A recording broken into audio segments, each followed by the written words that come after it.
Fanatics isn't just our name, it's who we are. Loyal, passionate fans dedicated to our favorite teams and to the sports we love. That's why we're honored to be able to offer fans the world's largest collection of official sports apparel and sports jerseys from all the leagues, teams, and players you love. We feature a wide selection of gear from every league, including NFL, MLB, NBA, NHL, and NCAA merchandise, which allows us to serve fans of football, baseball, hockey, basketball, lacrosse, soccer, golf, and everything else that gets your heart pumping. Go to fanatics.com by using the QR code on your screen right now to celebrate your teams.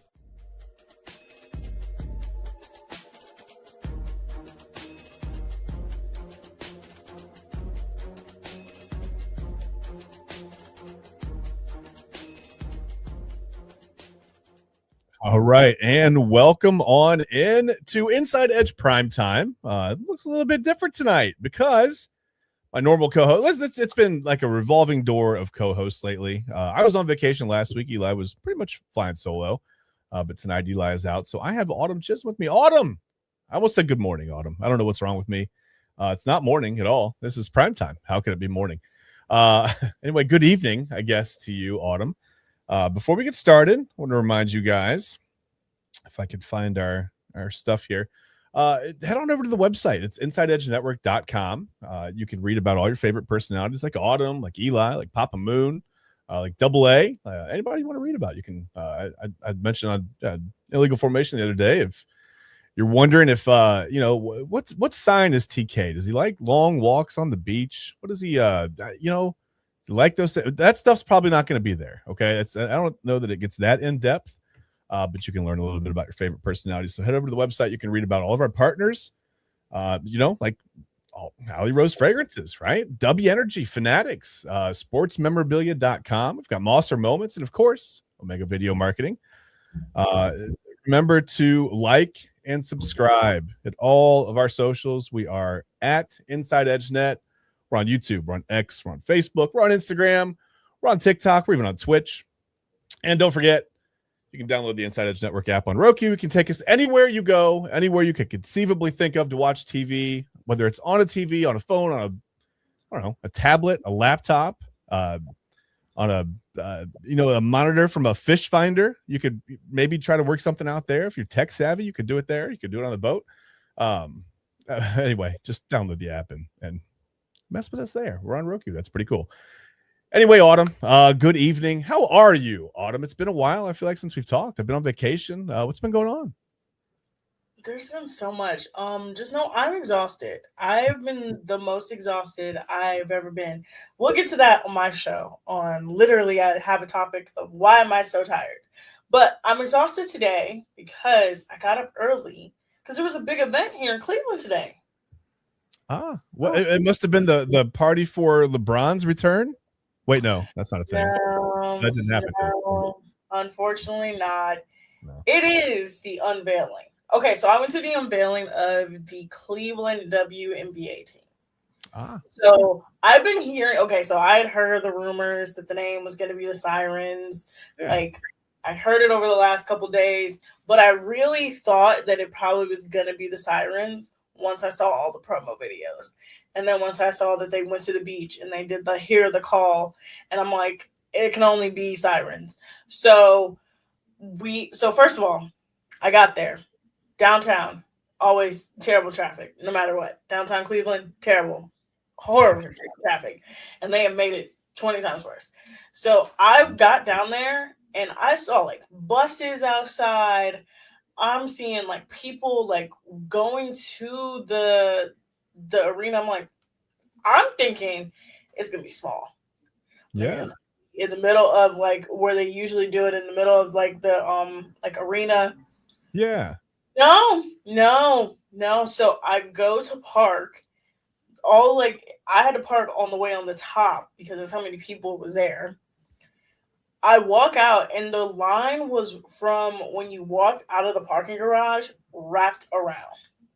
Okay. So I said, okay, this is crazy. Also, the sister of the daughter of a Cavaliers legend was behind me, and I had already I knew who she was, and I was like, she's excited. I'm excited. I'm like, okay. Okay. So they had free refreshments for everybody. You can go get like free chips, free pop. Like they didn't let us go hungry. Okay. But they started That's fair to people, right? Yeah. So I don't think they anticipated as many people, and I don't think they anticipated how busy it was because they only had one entrance open originally. And then they had to open up the media entrance, and then they had to open up another entrance because of how busy it was. Wow. Okay. Well, it's good that there's a lot of buzz. I think that's great. Oh, it's a ton of buzz. And then people were showing up, of course, in the Cleveland WNBA gear. I saw some Rockers jerseys. I saw some Cavs jerseys. I saw a lot. I wore this shirt, obviously. Yeah. But when you got in there, you could just feel like it was different. Like, I will say this. It was probably the most well put together event I've ever seen. I used to work for the Cavs, so like I know how they put together events, and sometimes them events wouldn't be like the greatest. But this was the most well put together event. Like it was like clear if you did the initial $28 payment, which I did. I will be getting season tickets for the Sirens. If you put down the initial like deposit, there was just a section for people who did the initial deposit. Okay. Then there was a section for people who were like media influencers. Then there was a section for like I think Layla Edwards, the Olympian, she was there with her mom. It was just a lot. It was literally half of the lower bowl was just everybody. Okay. Did you, as far as like media influencers, did you see anyone that you recognized there? I mean, was there anyone? Yeah, so it was pretty much every Cleveland-based influencer you could think of. Okay. Every single one you could think of. Let's take a look at the logo while you continue to kind of tell. Here's the logo, the Cleveland Sirens. So I think Serena came out first. She was talking everything up. Then Kobe and Nick came out and they were talking about how they've done all these focus groups and how they did everything. And then after, they were like, well, you guys want to know the name? And I'm like, of course. Now, mind you, I'm also on Twitter at the same time.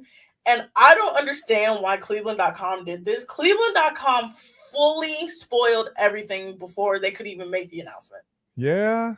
Oh, come on. I saw the name and I was like, this is just like, I'm like, that's just mean. That's just mean.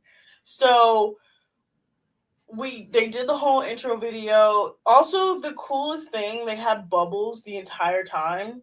So the bubbles, like, that were coming out of the water, like, were kind of in the air. And then they announced, of course, the name, did the whole promo video that they did online.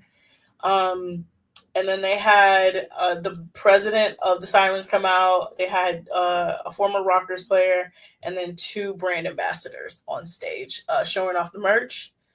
And then they did a sort of no. There was no Q&As. I will say this: there was no Q&As, which I'm kind of glad. They just kind of explained why they chose the Sirens, why they wanted this. They made it very clear. They made this one thing very clear. We are not going to be the female Cavaliers. The Sirens are completely different than the Cavaliers. That's fair, as they should be. I mean, I don't think like, so the brands are completely different. The personnel completely different. Yeah. And I'm like finally, like, because the Rockers were just like, they were just the Cavs' little sister, honestly. Like, I remember it felt like Gordon Gunn's like other project. Like, oh well, I have this too. Yeah, they had a couple of decent seasons, but it didn't feel like that was ever the main attraction. It never felt like the Rockers were like the, they were just, like I said, they were sort of like Gordon Gunn's like, hey, here are the Cavs. Look at and then there's this other team that I have over here too. They were I remember when you see a Cavs tickets. Sometimes this is when I should tell you how old I am. Sometimes when you see a Cavs tickets before LeBron, they will also include Rockers tickets, and they would be like, here, 2 for 1. Because the Rockers were so bad and they just really needed people at those games. So I've been to Cavs games and I've been to Rockers games. But they wanted to make sure that the Sirens were something completely different. So then I'm going to say the event started around like 10:40, ended around like 11:15. Right? Okay.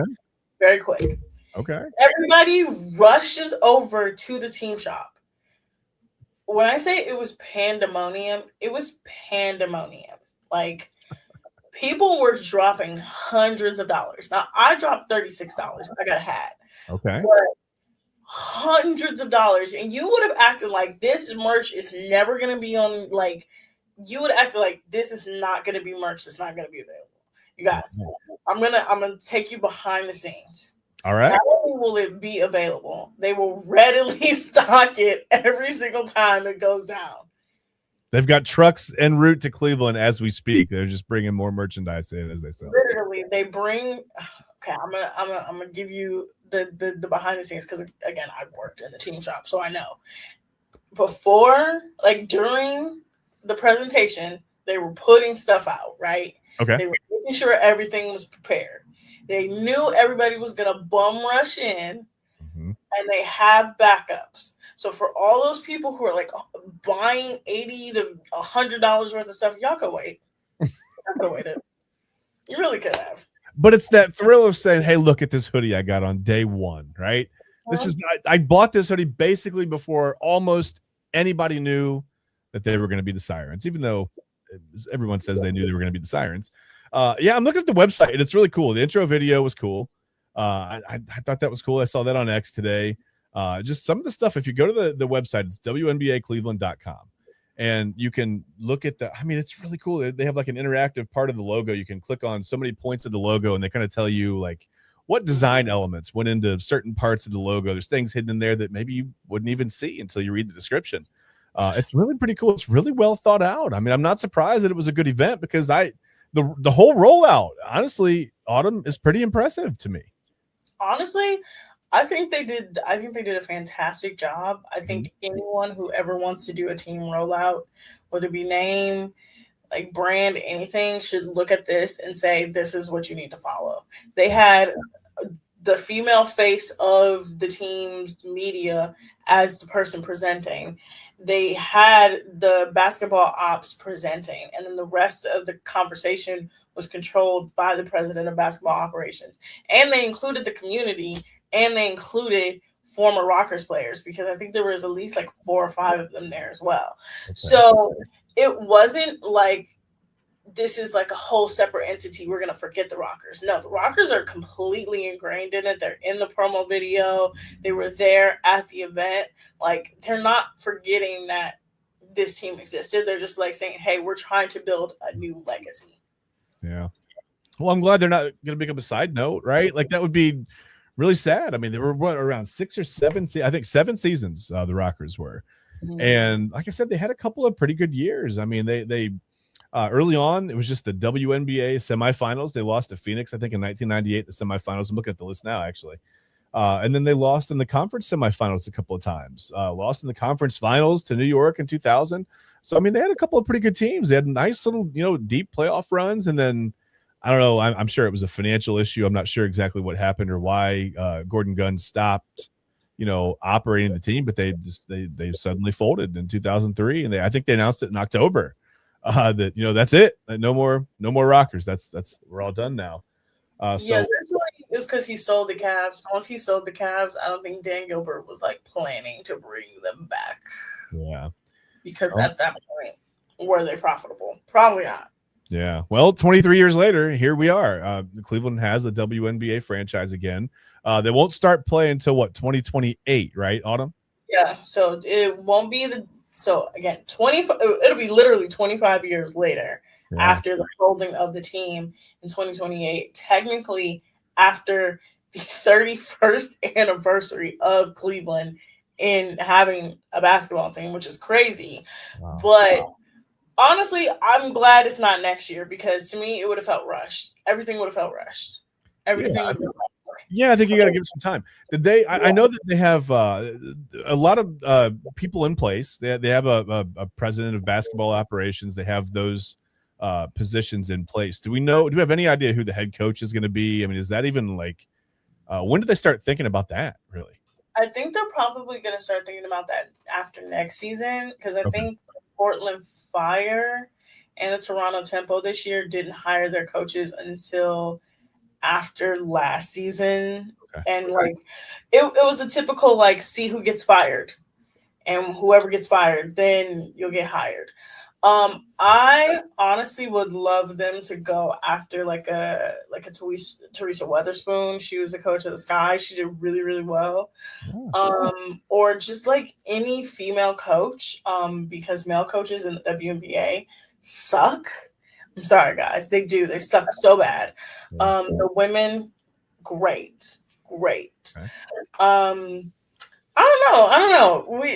We got a year and a half to really think about what the coaching situation is going to be, who they're going to go after in free agency, who they're going to draft, because there's going to be another expansion draft because we know the Houston Comets are coming back. Mm-hmm.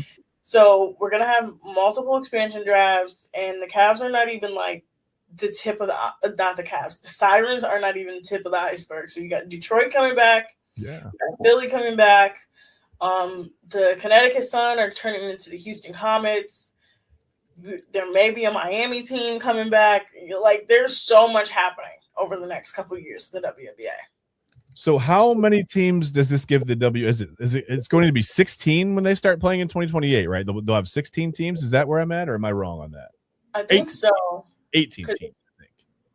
It's around 16 to 18 because I know it's going to be close to 20. Okay. I know they probably want to get it back up to 30. Yeah. Because I will say this, the WNBA has one of the most convoluted team situations, and like they have little to no players. And that's why you see like great players get cut after like a year or two in the league because they have like no roster spots whatsoever. Right. I don't know the name, but someone in the past WNBA draft was picked 16th overall and then cut basically before the season. It was Haley Van Lith. She was picked up by the Sky. She was picked by the Sky, played a year for them, then was cut this past offseason. Then she went to Connecticut, was fantastic in Connecticut, then got cut, then got it's like she's been all over the place, but I think she'll eventually will find a place.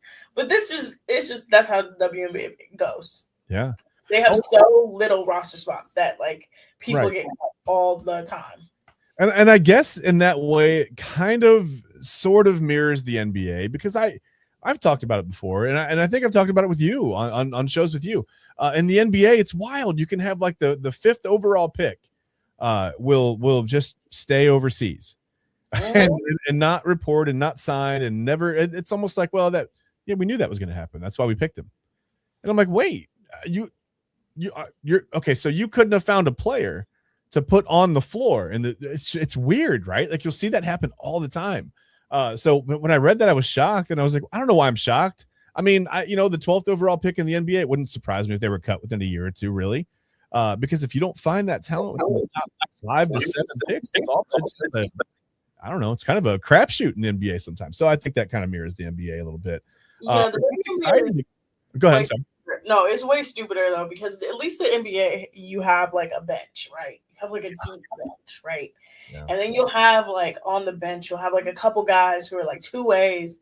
The WNBA doesn't even have that. They don't even have that. They just have a starting 5, maybe a couple bench players. If you are not a part of the 10 players that they need on that floor at any point in time, them other 3 is slim pickings out here. That's it. All right. That's fair enough.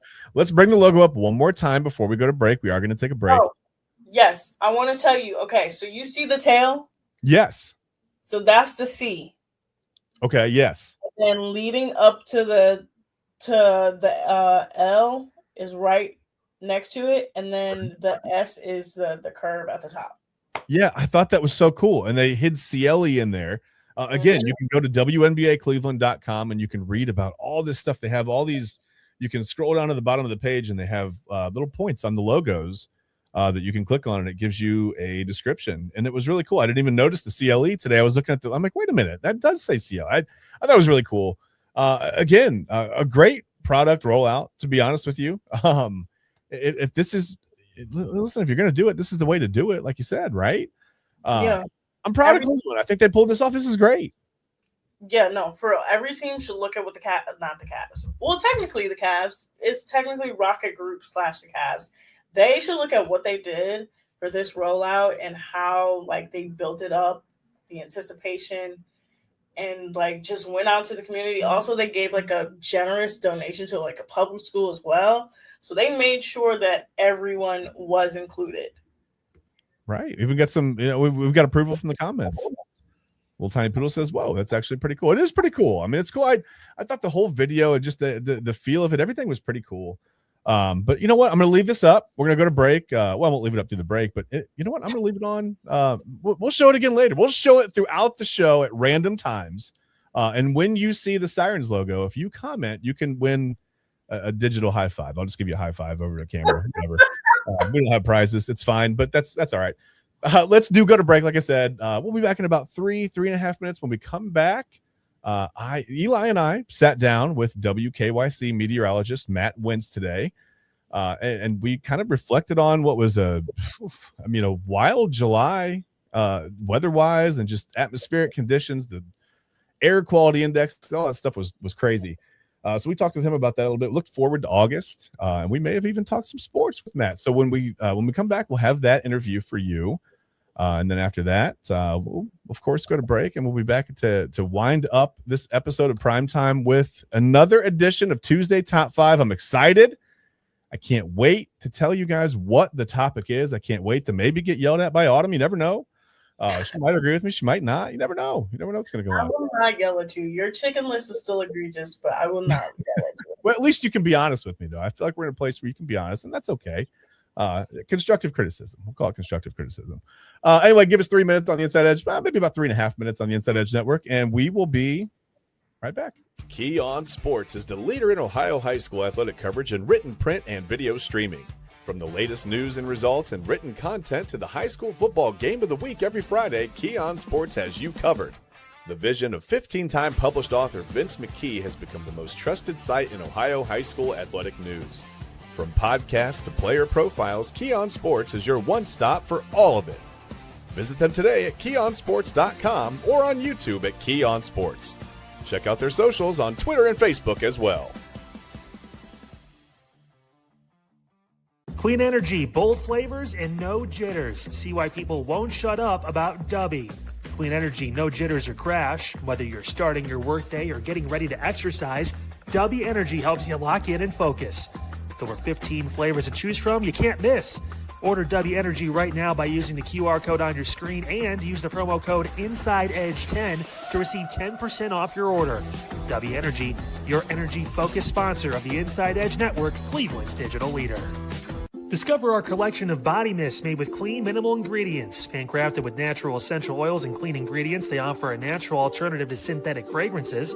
Perfect for sensitive skin and those seeking clean, mindful self-care, and the perfect gift for you or your special someone. Courtesy of Alley Rose Fragrances. First-time customers, use that promo code InsideEdge20 to receive 20% off your order.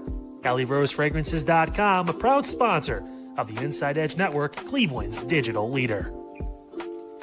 Whether searching for a baseball autographed by your favorite World Series slugger, a signed football by an iconic Hall of Famer, or the jersey of a world-famous soccer star, you've come to the right place. Here at SportsMemorabilia.com, the web's leading source of authentic sports memorabilia, you'll find more than 500,000 authentic products from nearly every professional sports league, team, and players. Not only will you find your next prized sports possession with ease thanks to superb customer service and tremendous site experience, you'll have the satisfaction and peace of mind that every product listed comes complete with a certificate of authenticity and is fully backed by the SportsMemorabilia.com lifetime authenticity guarantee. Go to SportsMemorabilia.com by using the QR code on your screen right now. SportsMemorabilia.com, a proud sponsor of the Inside Edge Podcast Network, Cleveland's digital leader. Find us on InsideEdgeNetwork.com for the latest information on your favorite shows, personalities, and network partners. Plus, guess what? We have a merch shop. That's right, we have network polos, t-shirts, champion jackets, hats, and bottles. Rep the network. Every purchase supports independent sports and entertainment media. Use the QR code on your screen right now to check out InsideEdgeNetwork.com. That's InsideEdgeNetwork.com. What's up, guys? Awesome episode of Unfiltered today. We talked about a lot, including the possibility of being able to vote at the age of 16.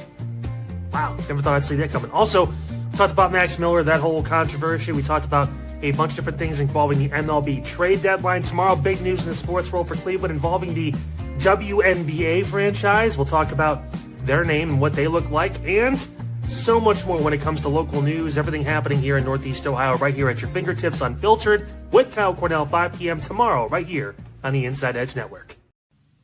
Find us on InsideEdgeNetwork.com for the latest information on your favorite shows, personalities, and network partners. Plus, guess what? We have a merch shop. That's right, we have network polos, t-shirts, champion jackets, hats, and bottles. Rep the network. Every purchase supports independent sports and entertainment media. Use the QR code on your screen right now to check out InsideEdgeNetwork.com. That's InsideEdgeNetwork.com.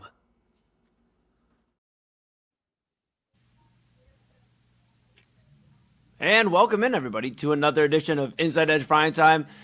We are here rocking. I thought Chad B was going to bring it in. He looked at me, I looked at him, and this is how we're doing it, man. But we got our friend of the program, of course, WKYC meteorologist Matt Wentz with us. Matt, we are happy to have you back. We have made it through the smoke and the storms of July, and we're rocking. It's August. It's crazy. My birthday's passed. I'm older now. Chad said I'm old. I'm 29, and Very old. I don't know how to feel about it. But how are you feeling? How are you doing so far the first 2 days of August? Yeah, I'm feeling a lot older than 29, I'll tell you that. Things hurt every day. They hurt every night, and I just wonder when the pain is going to go away, but apparently it gets worse. So, Eli, you got a long way to go. You got young blood there, buddy.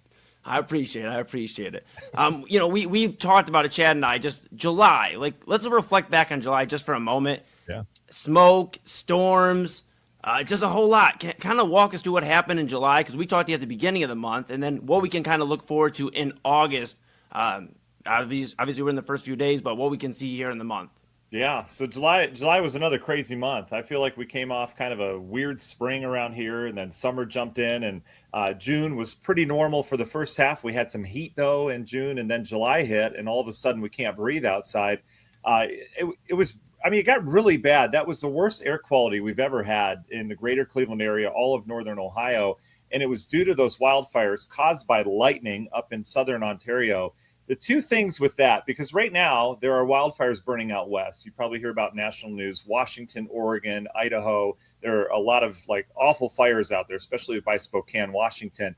A lot of that smoke is coming out. It's lofted in the atmosphere, though, so it's way up above us. We can't even tell other than kind of a milky white look to the sky occasionally. Yeah. That is usually what we deal with in terms of wildfire smoke during the summers. The one that happened in July was a lot different because that smoke, there was a ton of it, first of all, but we were a lot closer to it. And also it all kind of pooled along a cold front and sat and collected and got really thick where it couldn't go any higher in the atmosphere. So it started coming down, and then the wind brought it right into the Great Lakes. And so it was kind of a culmination of a bunch of things coming together that aren't good.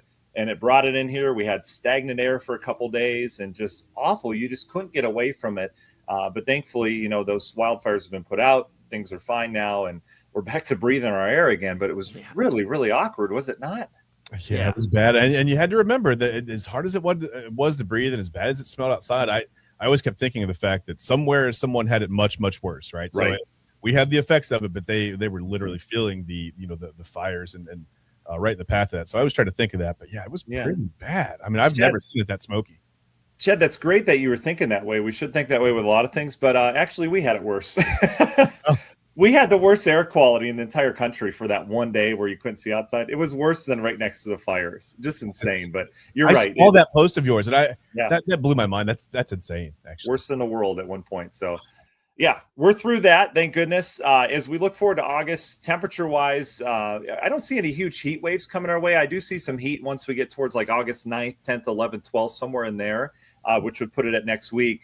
But it's going to turn a little rainy around here. It's been so bone dry. My lawn is crispy and it's brown, and a lot of it's just dead or dormant, as they say. And we need some rain, and it seems like every rainstorm misses us at our house. I don't know about you, but it's going to get kind of rainy and stormy around here, especially as we go into Friday, and then next week some storm chances as well. So kind of a rainy start to August, but nothing too hot here in the forecast. Yeah, we'll take it. Normally it's the dog days of August. We think about weather, think of that hot, humid weather. But yeah, I have a cool thing going in my yard where I still have to mow because only the weeds are growing. Right. And they're starting to take over because everything's so dry. So that's really fun. But I feel like it's always some struggle with me mowing my yard. I don't know what that is. Like maybe I need to like give in and let somebody else do that at some point. No, it's home ownership. That's like you keep rolling with it. Feed the weeds. Owning a home, mowing the yard. You're outside for an hour, hour and a half, whatever you got to do. It's great. That's great. The weeds flower sometimes. They can produce flowers. You're fine. That's it. My kids love that part. So I tell myself I'm helping the kids. I'm helping the bees. Everybody's happy, right? Right. Yeah. It's been weird though. The climate's been anything but normal so far this year in Cleveland, I feel like. So hopefully we get some nice quiet days. We get into September, we keep the rain coming, and we'll be just fine. But now it's interesting because if you want fall foliage, if you want like the nice fall colors, last year we had a drought to end summer. And so we didn't have very pretty colors. So the trees just kind of gave up. They're like, I'm done, and so they all just dropped their leaves. If we want good fall colors this year, we need to start to get the rainfall in August. We need a rainy month because that will support the colors coming out in September and October. So rain is a good thing in August and September. It supports that healthy fall foliage. Okay. That makes the leaf piles more comfortable to jump into too, I'm assuming, right? You can see them better. That's all. Otherwise, they're just crunchy and full of spiders. That's no good. Right. Yeah, we don't want that. Understandable. Yeah. So back to school time. So it sounds like the kids are, a lot of schools maybe don't have air conditioning, right? So you're concerned about the kids going back to school in August. It sounds like it's going to stay pretty mild. Maybe not. Maybe no one melting when they're going back to school. That's a good thing, right? We don't want that. Right. What else can we get into, Eli? We got to ask. We've got a few minutes. We've got to ask him. We talked the last time you were on, Matt. About LeBron's homecoming and how nice of a story that would be when he came home to Cleveland. And we talked about the chills up and down our spine the last time he came home and how cool it was going to be when he finally made the announcement that he was going to Philadelphia. Yeah. For us to just fantastic for us in Northeast Ohio. That's what we want to hear. Did that surprise you at all? I mean, I started to feel like the longer it dragged on, the less likely it was that he was coming home. But how did that make you guys feel? I mean, you specifically, I guess, and all of you at Channel 3, was that a shock to anybody or no? I don't think it was a shock. No, I mean, he has the connections with Rich Paul and Maxey, obviously. And, I'm not surprised by it. You couldn't be surprised by LeBron's decision because you just don't know with him. You didn't know how long he's going to drag it out. Obviously, the NBA schedule was on hold due to him. And we weren't surprised. I think, let down a little bit, of course. But now it's like, this is how Cleveland goes. Like something bad happens like that where you're disappointed. And then 2 days later, you've moved on because that's what we're trained to do. That's what our blood tells us to do after all the, bad sports events in the past. And so I think all of us have moved on. I'm excited to play them and hopefully beat them every time we play them this year. LeBron's still LeBron. He'll still get cheered, obviously, at home for all he's done and just being a hometown kid. But, we move on. We still got a playoff caliber team, and we'll see how the season goes. But we're not dwelling over it. I'm not dwelling over it. But, yeah, that day was, a little disappointing, obviously, when you chose Philly. How are you guys feeling about it? I felt a little rough the day it happened, and then day two was like, but it seems like the Cavs also decided that they didn't want any reunion with LeBron James. If the reports from, Shams from ESPN are true, the Cavs were the only team to have a meeting with LeBron James in his camp. And it seems like, the Donovan Mitchell extension just a few days after that meeting, if it lines up and tracks based off the reports, if the Cavs are okay with it, let's just see what they do. Now, granted, Matt, they have not done much. Mario Hezonja, the new king of Cleveland, I guess they're painting murals up in different cities here, or suburbs around the city. I don't know. I just hope they can figure something out. But unfortunately, and I don't know how you feel, Chad, we've discussed it. I don't know what your thoughts are after vacation, but I just feel like there's not much out there to really improve this roster to a championship level team.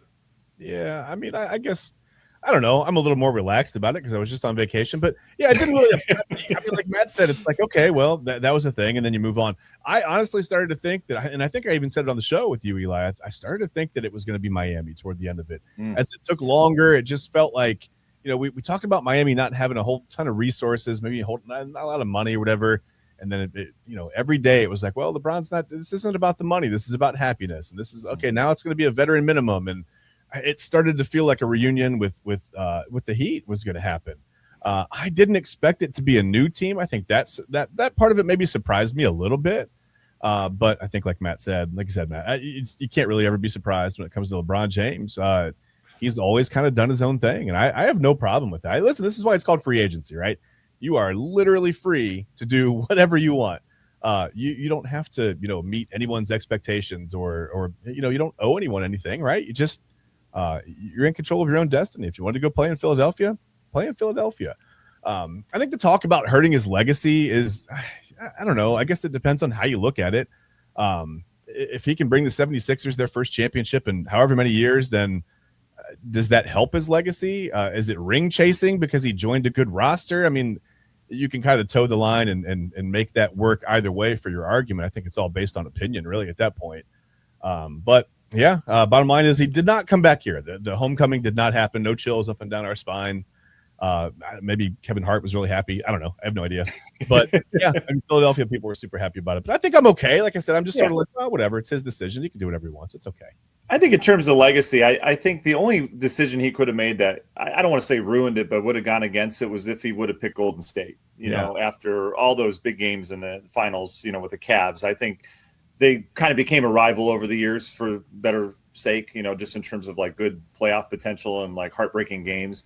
So I think that would have ruined it, but I have no problem with Philly. I don't know why you go there for happiness, but that's I don't visit there often, so I don't know. Maybe they have something we don't. But it's the city of brotherly love, and I think that sports fans definitely treat their athletes that way. It's been throughout time. I think that's well known throughout time that the fans treat the athletes really well, and maybe not so well. And they got the cheesesteaks. They got the cheesesteaks, and maybe that's what brought LeBron in. Who knows? But Matt, I'm curious. We talk about our Guardians as well. Just pivot here to Major League Baseball. They made 4 moves at the deadline, and I was shocked. I did say they would be the biggest buyer here on Primetime a month or two ago, and I was like shocked that they actually made moves. Were they the biggest buyer? Maybe in terms of money, no. But the moves they made seemed to be very savvy and kind of match what the front office does here year in and year out. What were your thoughts on the Guardians trade deadline and what they can do here in the next few months, because they're in a battle right now to win the AL Central, and that seems to be their easiest way to get into the playoffs right now. Right. Yeah, I love what they did. I was so excited to see, especially some of the last-minute moves that they had. They didn't necessarily need pitching, but we obviously bolstered that up with an all-star pitcher from Washington. And when you get into the playoffs, pitching is really key. You have your rotation of 3 or 4 starters, and as long as they are solid, if they can pitch, and give up 1 or 2 runs or less every single game, it gives you a chance in the playoffs, and you only need a couple wins to do that. And so I think that was a really smart move. It'll be interesting to see who they take out of the rotation or if they go 6-man. But either way, I think that really sets us up for success if we get to the playoffs. And obviously we need offense to get to the playoffs, and that has been the most frustrating thing again this season. Has been the Guardians' offense and a lack of ability to drive runners in when they're in scoring position. And so, just the additions of the bats, I think, is super helpful. Not huge hitters, but obviously the potential's there. And we'll see what happens. But I'm really excited that they were buyers this time versus sellers. It's probably the first time, that I can remember in a long time that they've been able to do that. So it brings excitement back to the Diamond. And I think it gives reason to fans to head into the ballpark and cheer them on the rest of the season, because AL Central is the easiest division to win. They can do it easily. And White Sox didn't add much. Detroit's obviously giving up on the next 10 years. So it'll be great to see if we can pull this off this year. Yeah, I keep waiting for the White Sox to fall off. I keep saying they're ahead of schedule, and they are. But I don't think anyone's told them that. I think they're just going to keep pressing on forward. They're going to be tough to deal with. But, yeah, I really like Joe Adell. I think he's an electric defender. We had a game earlier this season where he robbed 3 home runs, including one to actually end the game. That was crazy. He also, I do have to mention the bat. He also did have a ball hit him in the head and bounce over the fence for a home run. So you've got that. But that's few and far between. That's not going to happen again, hopefully. But yeah, 37 home runs out of Adell last year. And he was always kind of a prospect and with the Angels that it felt like he never quite, got to that point where they wanted him to do. And then last year, the 37 home runs, and now he's a Guardian. And I'm really excited about that. We've got one more year of team control. I'm not sure what that means with the lockout, and that's obviously coming next year. That could last an entire season. So I don't know exactly what that does to the contracts or how that's going to affect that. But, it may be a rental. But I think maybe, Matt, my favorite story, and I know you've got to get going here. We'll get you out of here just really soon. But Craig Yoho, I keep mentioning this. I keep telling everybody that'll listen, wasn't even a pitcher until COVID, right? And then Brewers scout Ginger Polson noticed that he was playing catch on the side and kind of toying with a changeup grip, and that he had sort of started pitching a little bit, convinced the Brewers to take him with their 8th round pick that year. And now, all through history, 6 years later, here we are. He's got almost a sub-1 ERA in the minors, and now he's a Guardian, and I think he's going to help out in the bullpen quite a bit. So I thought that was a really cool, complete 180 story, right? He's a baseball prospect, but not a pitcher, and now he's a major league pitcher, and he's in the middle of a pennant race. I think that's really cool. That's a really awesome story for sure. Yeah. Happy to have them. I don't care what their story is, as long as they can pitch.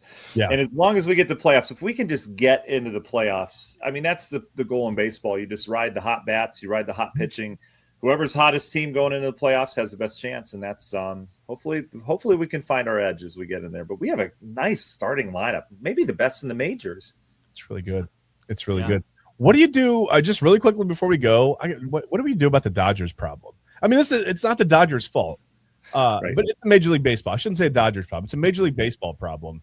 Do you think they get this fixed? Are we going to have a lockout and then come back? We're just going to have the same $1 billion in deferred money until 2045 or whatever the Dodgers are doing? What do you do to fix that? We talked about that in the last couple shows, how big of an issue this is. And it's tough. It's tough to fix because the players don't want to take less money. They don't want caps, No. But you got to follow the example in the rest of all the major league sports because they have what works, and it keeps fans and small market teams in play, and baseball is just a game of luck where it's baseball's a little bit differently because talent doesn't always show up because obviously you have nine batters, and then you have pitchers that are all different. So not everyone's contributing at once. It's more of a collective team issue. Yeah. And you can win any baseball game. You really can, or you can lose every baseball game. But the odds are just stacked against every other team but the Dodgers this year with that talent. And so they have to fix it. I would love to see a team like the Kansas City Royals come back and take out the Dodgers for the World Series or something like that. It's just not going to happen, So they've got to fix something here. Yeah, they're just too strong, I think, to beat in a 7-game series. They've got too much pitching. They've got too much. They've got too much.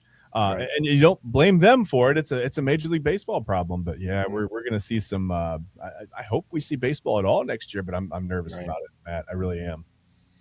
Well, I'll follow your lead on that. Yeah, I don't have any intel on that, but yeah, it's not looking good. I know that, and that would just hurt the sport so bad.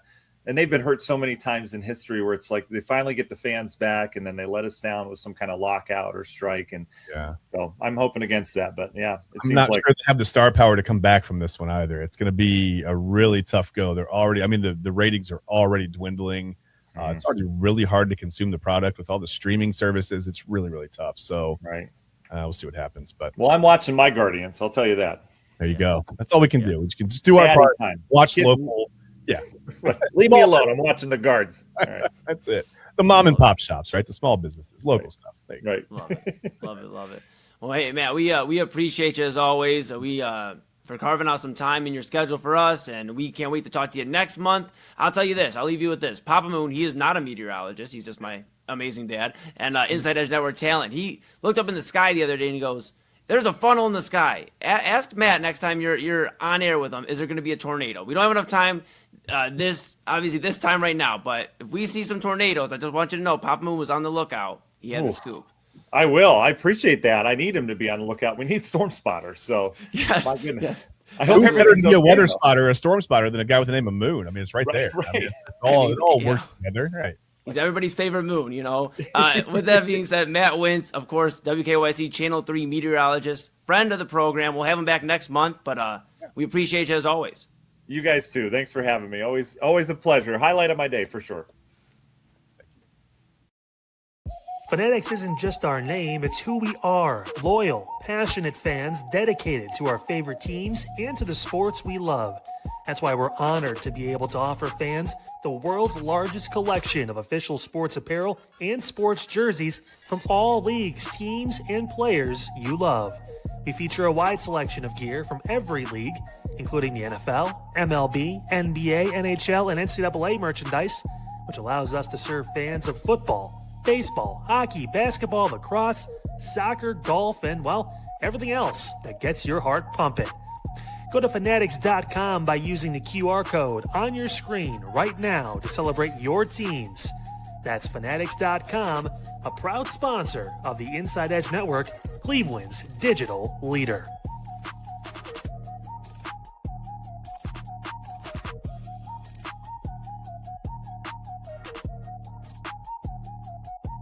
Small business owners are superheroes, but nowadays running your business means doing so inside your shop and on social media.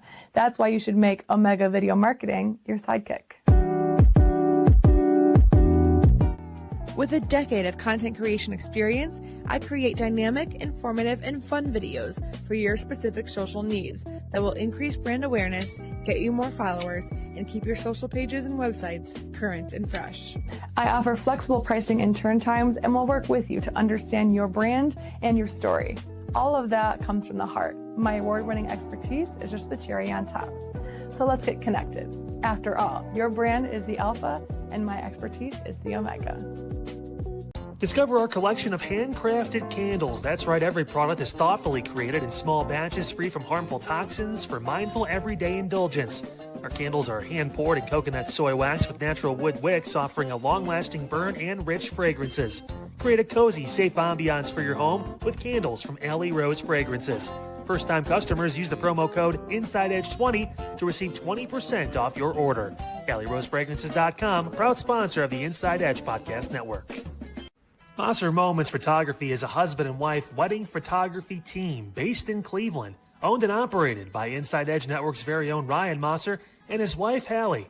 For the past 10 years, they've captured more than 100 weddings across Northeast Ohio and beyond, always working together as a true two-person team. Their style centers on authentic, emotional storytelling, documenting the real moments between two people in love and creating images that feel natural, comfortable, and true to the couple. Rooted in Northern Ohio but inspired by their travels, Ryan and Hallie bring a warm, personal approach to every wedding day.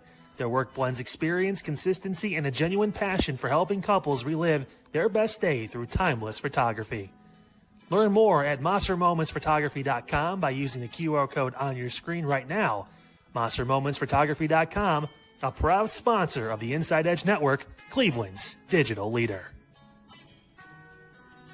So this promo's for Midnight Run, but I will tell you, to have Eli and Rob Rozicki on the screen with me, yeah, when the Guardians do great work, Rob, we can run it back one more time, main event style, to break down the Cleveland Guardians moves. I mean, quite honestly, we don't know if they're ever going to be this active at the trade deadline ever again. So, yeah, we needed to celebrate. We needed to talk about, the brand new corner bat we got in Joe Adell. We got a brand new starting pitcher out of Washington. It looks like he's going to be highly considered in the rotation. A lot of good pieces for the Cleveland Guardians. And we got rid of Bo Naylor. So I think we got some addition by subtraction with that one. So, yeah, we had a lot to talk about, a good time, and even rolling forward to we will be talking, hopefully, about a lot of Guardians victories. New York Metropolitans up tomorrow at 6:40. So we'll have a good time with that one. And Eli, are you gonna relax on the Dolans? No, we haven't seen the team play yet, so we'll see. I'm happy about the moves. You cynical prick.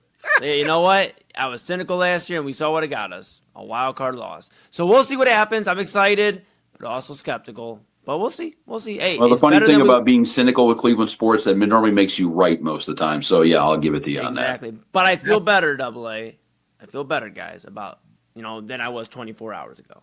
That's a good point. Midnight Run here on the Inside Edge Network. Also, Sunday nights, you can see us, main event, every Sunday night here on the Inside Edge Network. We may or may not break down ESPN The Ocho 10-year anniversary.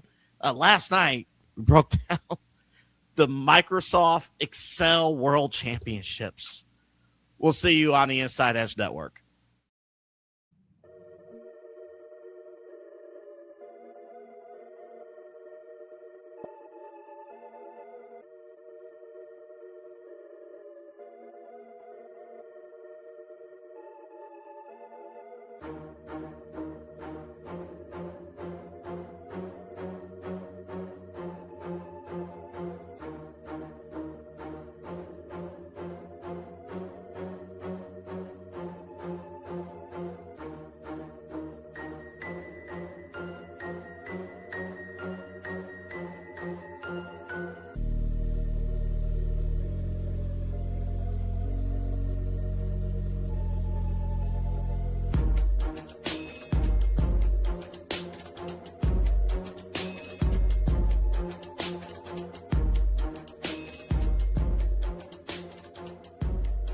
All right, we are back on Inside Edge Prime Time.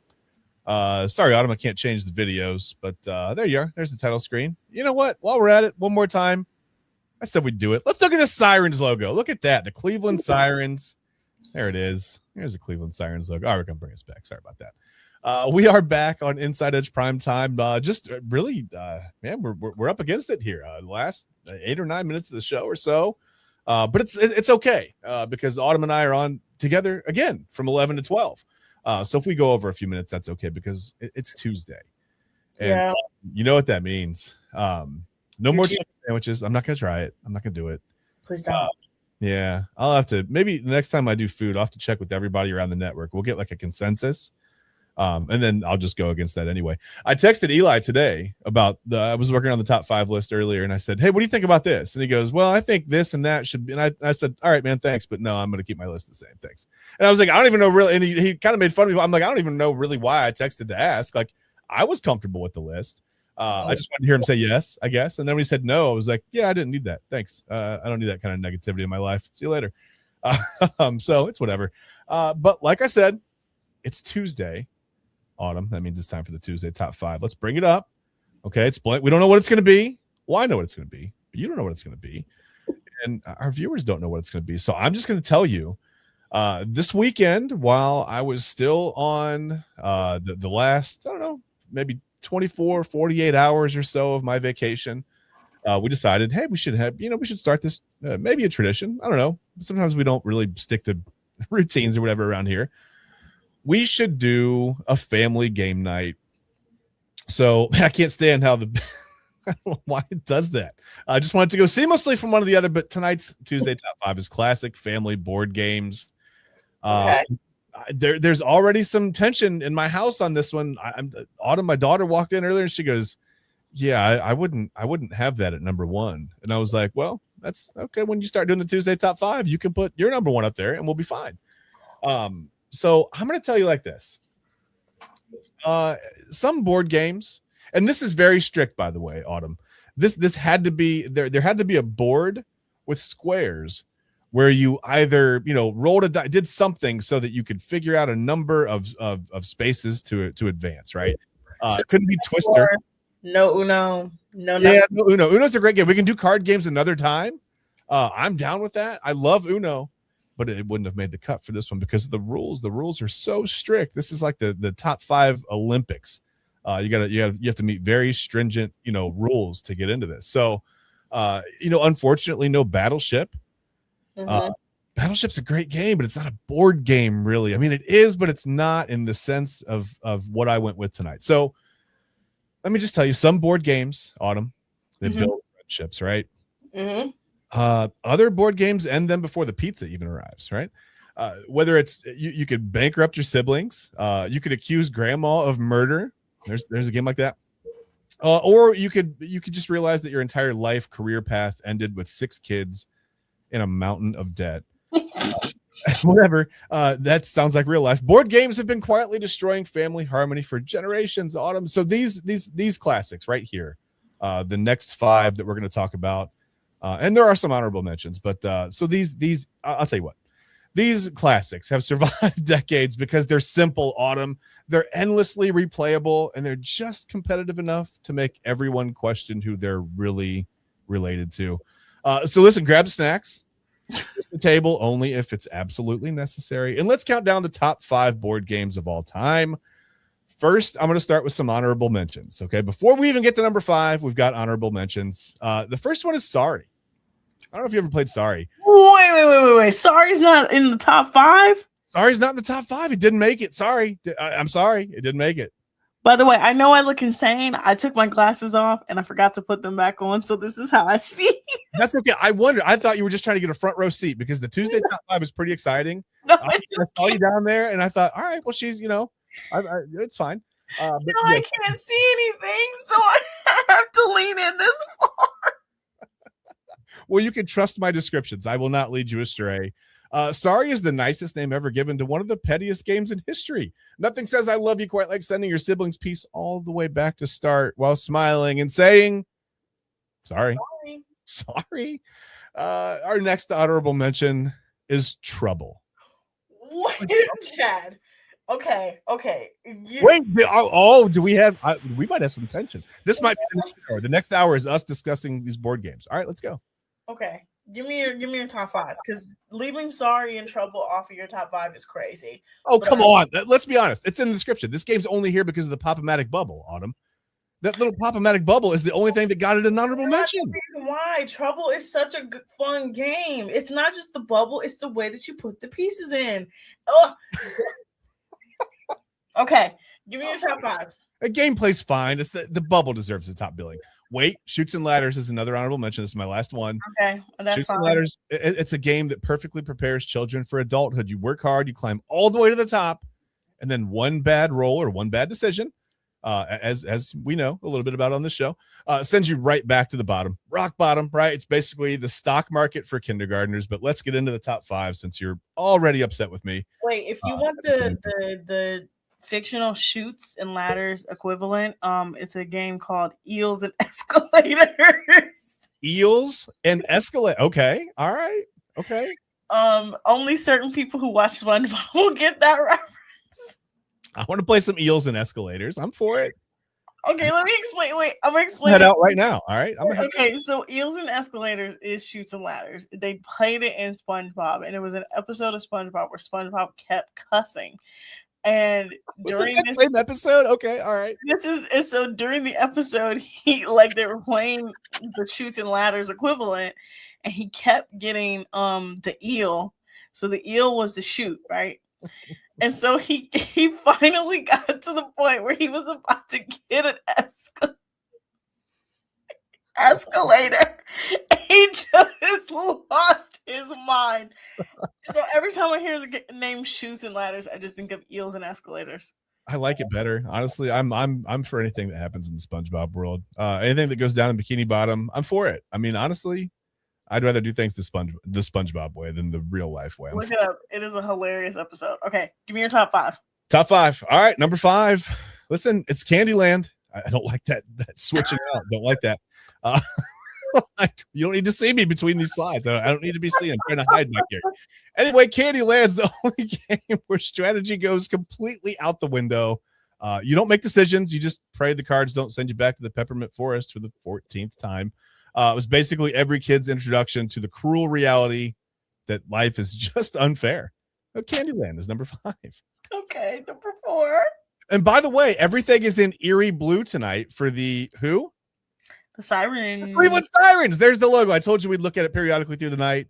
There it is. Unfortunately, you've got to look at me when you come. Oh, that was a quick one. Okay, StreamYard. A little bit. All right, I see you. On the fly. Just got IT people in here on the fly. Love it. All right, number 4. Number 4 is, it was barely a board game. I mean, there's a board. And that's, there weren't like spaces that you could advance, but I let it in anyway. You're going to be mad at me for this probably, Autumn, but it's Scrabble. Scrabble. Put Scrabble in there over Sorry and Trouble. Okay. Sorry, I guess I'm in trouble, but anyway, it doesn't matter. Scrabble's a game that starts as friendly competition, somehow ends with someone yelling at me like Autumn is. No, insisting that chi is a real word. It is, by the way, QI. While another person spends 20 minutes looking through the dictionary hoping it isn't, but it is. It's less a board game really and more an IQ test disguised as family fun. So you gotta be careful with Scrabble, but that's number 4 on the list. Not a fan of Scrabble, huh? No, not really, because it's not. Number 3. Let's move on to number 3. Also a great cereal, comes in many different flavors. It is the Game of Life. Number 3 is the Game of Life. Right. This is where an 8-year-old learns about mortgages, insurance, college debt, and somehow retires as a millionaire with 4 sets of twins. It's the only game where landing on have a baby feels more like a punishment than a reward, though. So you get to pay the extra taxes and stuff. So whatever. Number 3 is the Game of Life. Okay, I see it. All right. It's a game. Like I've never completed it, but yeah, it's a game. Yeah, well, I haven't completed the Game of Life either. I'm still here. Hopefully I have many years left. But I think we're talking about something else now, so we'll move on. We don't need to talk about our. No, I'm talking about the actual game. Like I've never. We don't need to worry about our existential. Don't worry about that. I'll move on. That's my fault. I got dark. All right, number 2 is going to be none other than Clue, a family favorite of mine. I see Autumn's reaction already. She's mad. But listen, this is the greatest lesson in blaming innocent people that was ever invented. Was it Colonel Mustard in the library with the rope? I mean, probably not, but that's not going to stop you from accusing him with absolute confidence. Every game makes you feel like Sherlock Holmes, right? You want a magnifying glass until you realize that you haven't been paying attention. And now you've forgotten to write down like 3 clues, right? And you just have no idea what's happening anymore going forward. So you're out. That's it. You're out of the game. But Clue's a lot of fun. You don't like Clue? No, not really. Oh, man. Well, I'll tell you what. Here's the Sirens logo. Yep. That's not bad. I already know what number 1 is going to be, and I'm going to tell you about number 1. Oh, no. What do I can't wait. What do you think number 1's going to be? It has to be the only, it has to be the most infuriating, rage-baiting game that I've quit. Every single time because it pisses me off. It is always the longest game, and the last time I played it, I literally got so mad that I was like, you know what, whatever, I'm never playing this again. And it's been like 13 years. I already know what it's going to be. That is exactly how much fun my wife has playing this next game. In my opinion, this is the undisputed king of board games. Listen, I'm just going to tell you, it's Monopoly. It's the undisputed king of turning Thanksgiving into a hostile business negotiation. Listen, no game's ever created more fake landlords, family feuds, or dramatic declarations of, like Autumn said, I'm done playing, possibly forever, from people who absolutely were not really done playing. You'll play Monopoly again. You know you will.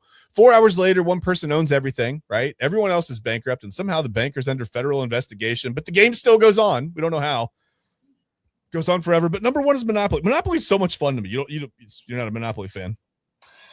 Monopoly is I would love it if it wasn't the most infuriating game because I've played the mobile version. Yeah. Monopoly Go, which every single time you are not on it. Sorry, for 2 hours, all your money gets stolen. So at one point, I was like a billionaire in that game, and then literally halfway through, I would get like $0, and it would be so infuriating. Monopoly pisses me off to no end. I'm gonna just say this: you can get rid of Candyland and Scrabble and put Sorry and Trouble in there. They were close. It was honestly, it was a tough decision. Trouble, that little bubble. I mean, the Pop-O-Matic bubble got me. I'm not gonna lie. That was a commercial staple when I was a kid. The Pop-O-Matic bubble for the game Trouble.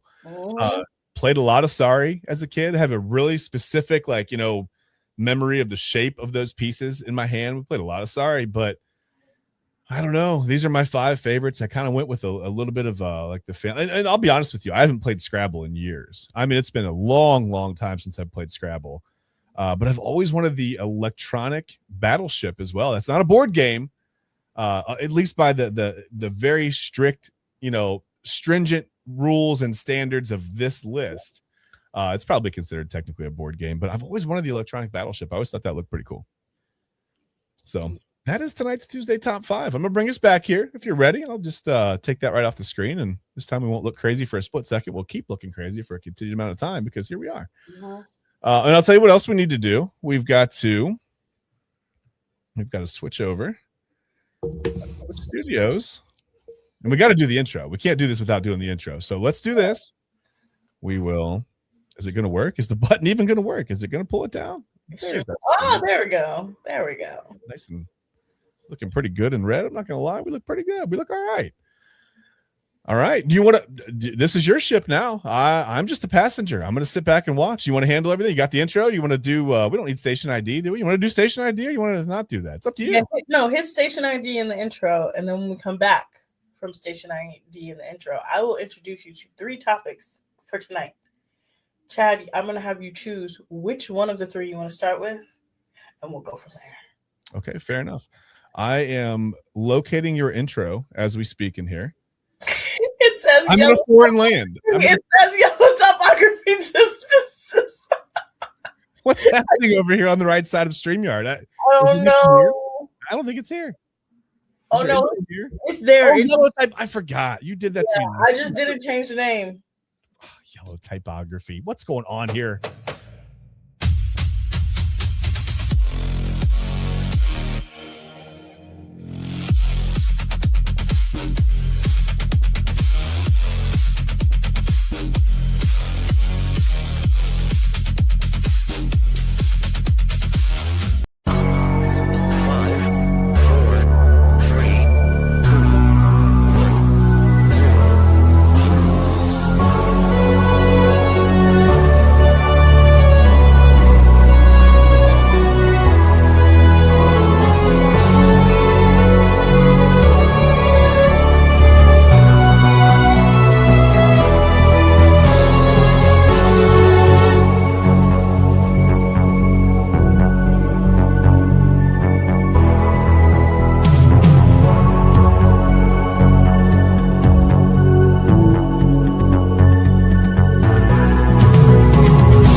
Spiral, everyone.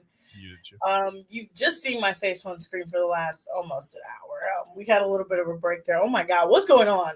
So number one, I can't see anything. So I have no clue what's happening in front of me. Literally can't see anything. Glass is not on. Nothing. So we got 3 topics to choose from tonight, Chad. Number one, why am I so tired? Okay. I don't understand this, but why am I so tired? Number 2, what is a fall camp basket? And number 3, can we fix baseball? Okay.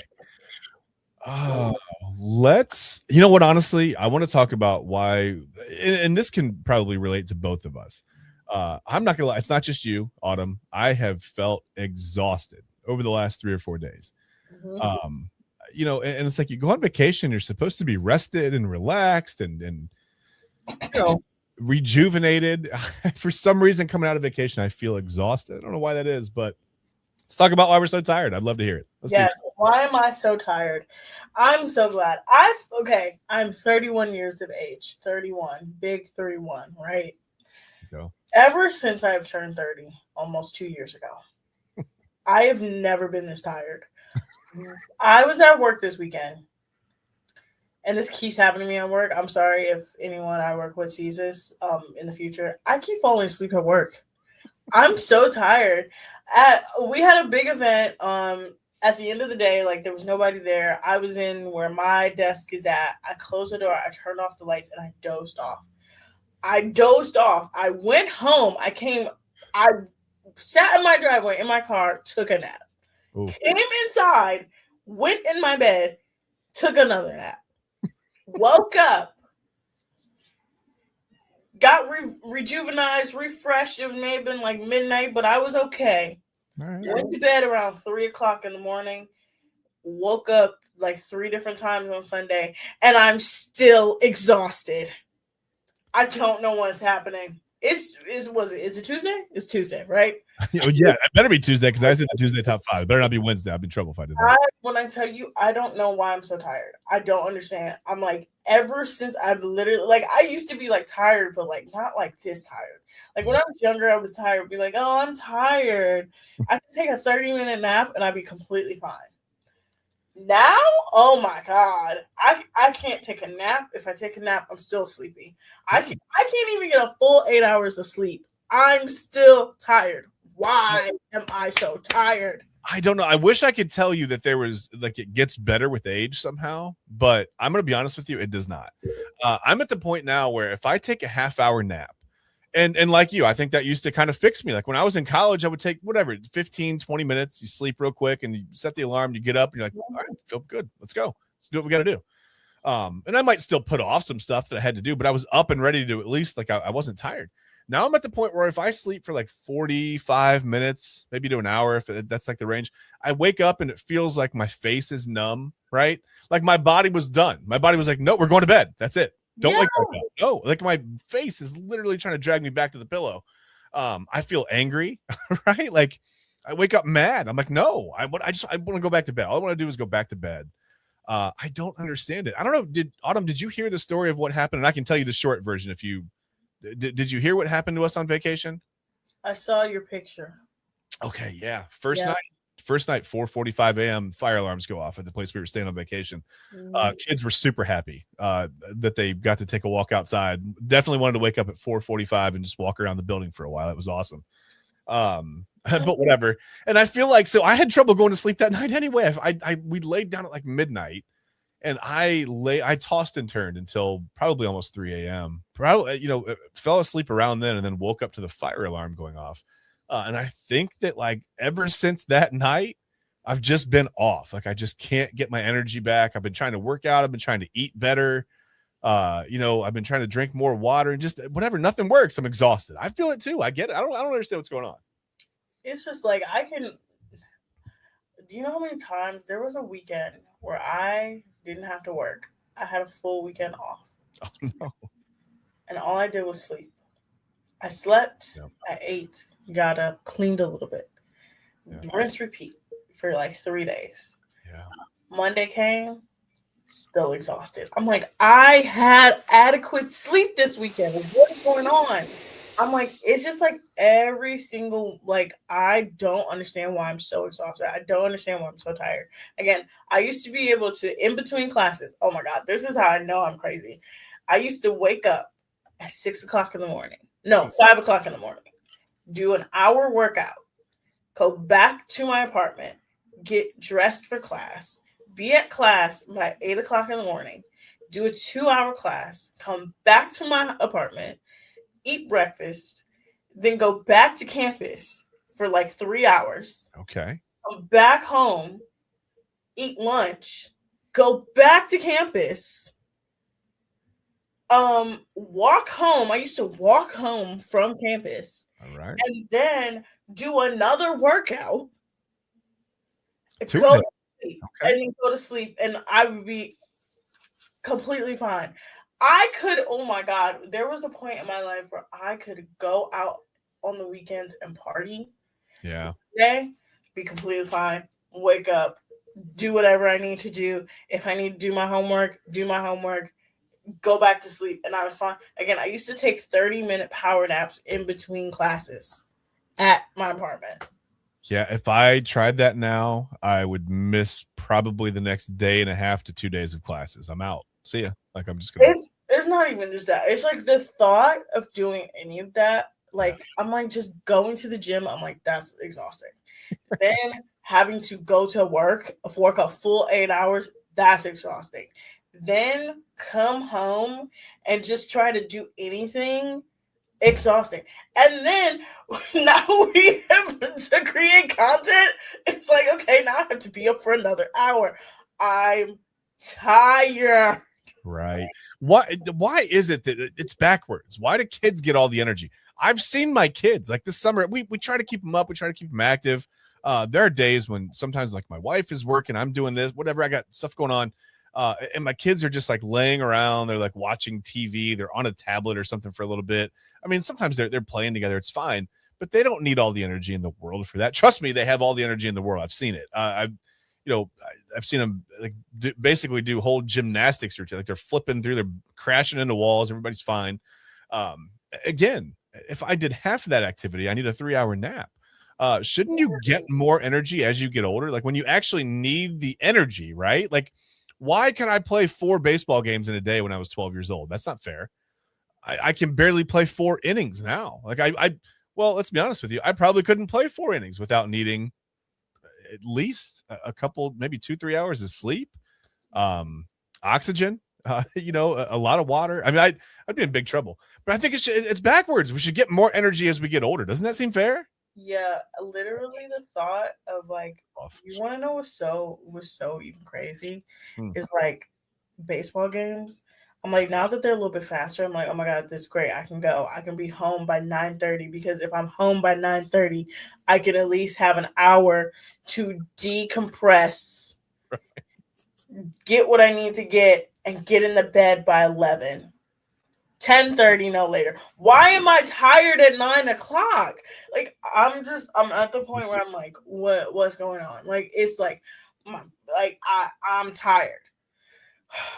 Okay. I wish I knew. I wish I understood it. I don't get it. End of rant. That's it. So we didn't get to the bottom of why you're so tired. I thought maybe we would discover. I think I'm just tired. I think I'm just exhausted.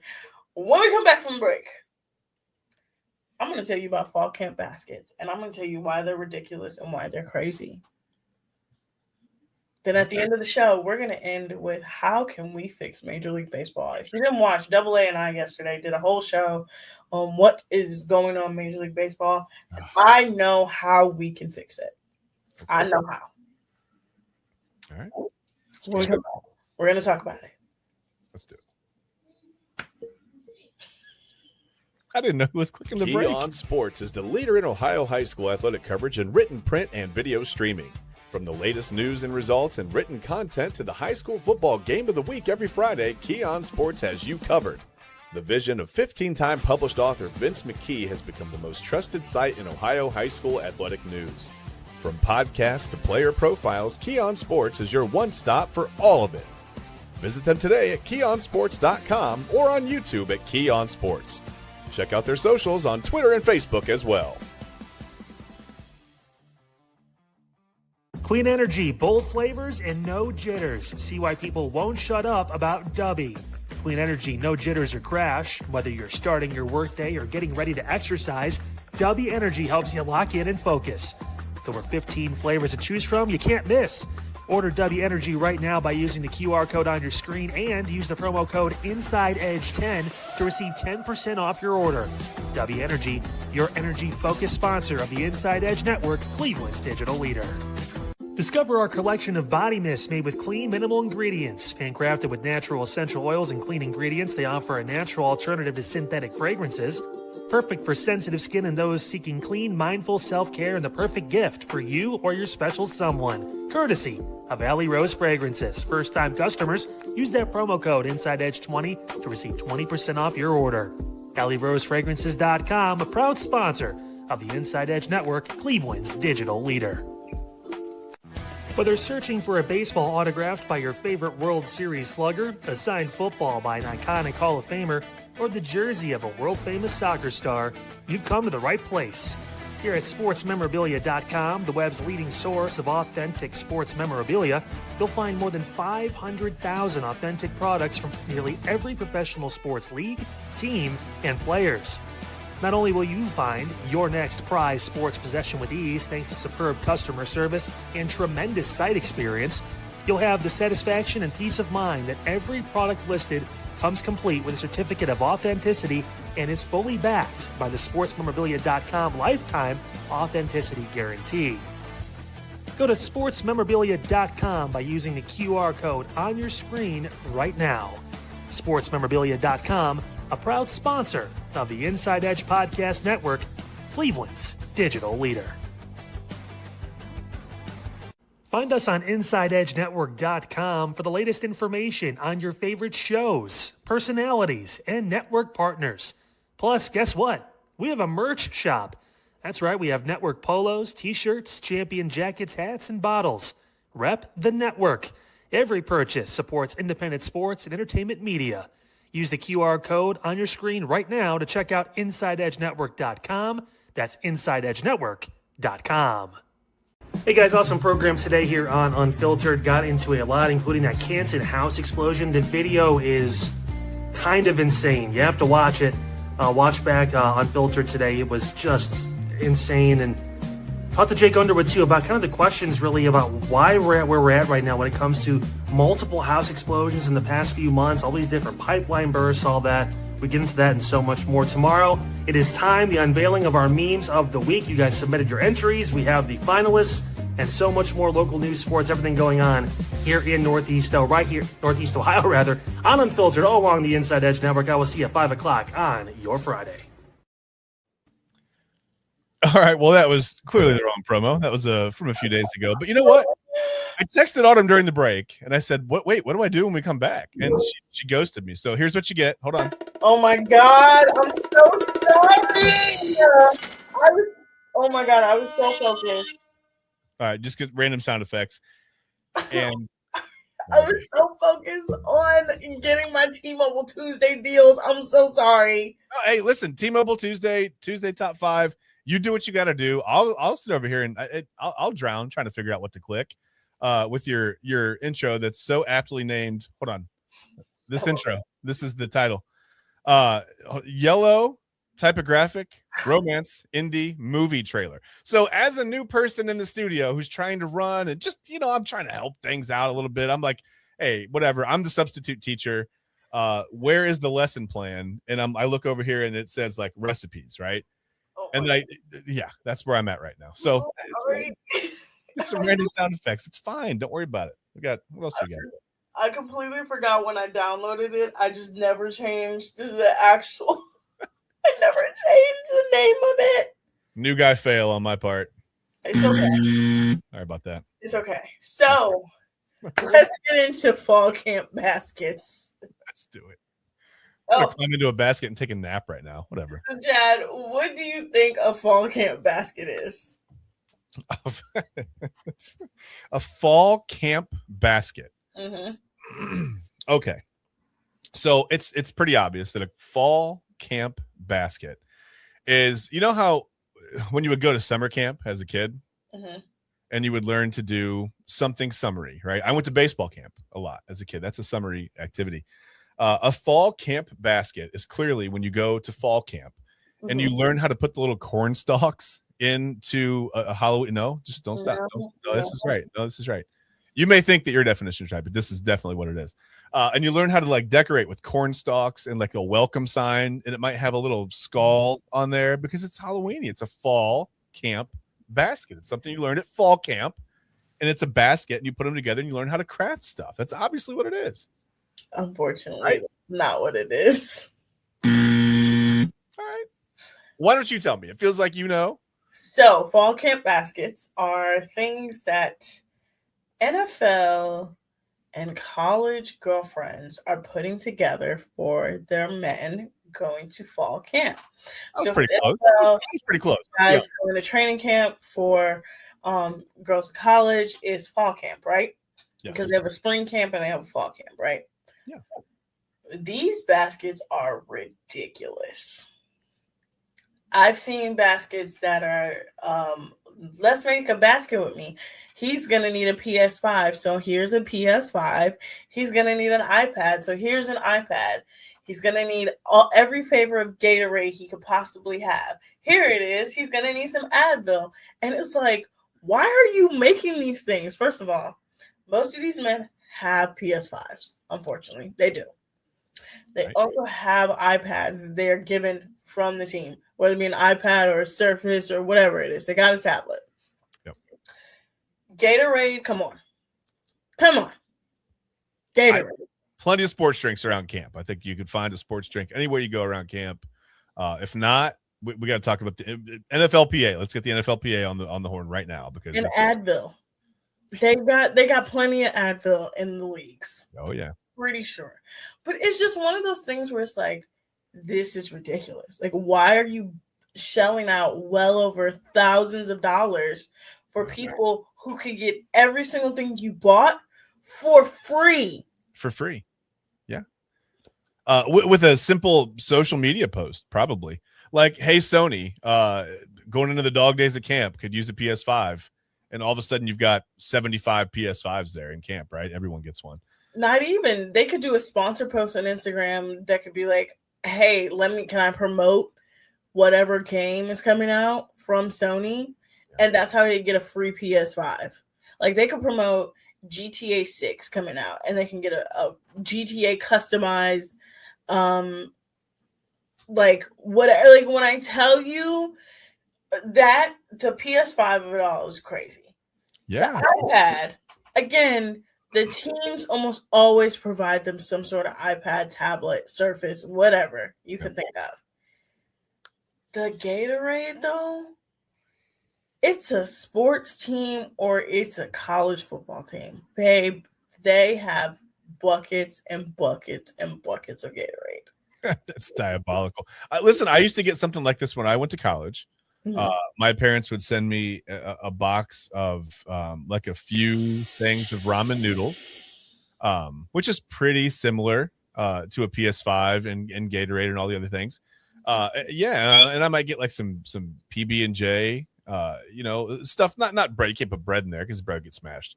But something similar. I think it's along the same lines. My parents would spend tens of dollars on it, I think, and then they would send it to me, and it was I felt pretty good about that. But no PS5. Well, PS5 didn't exist 100 years ago when I went to school, but that's excessive. It feels a little excessive. Like I said, they don't need these things.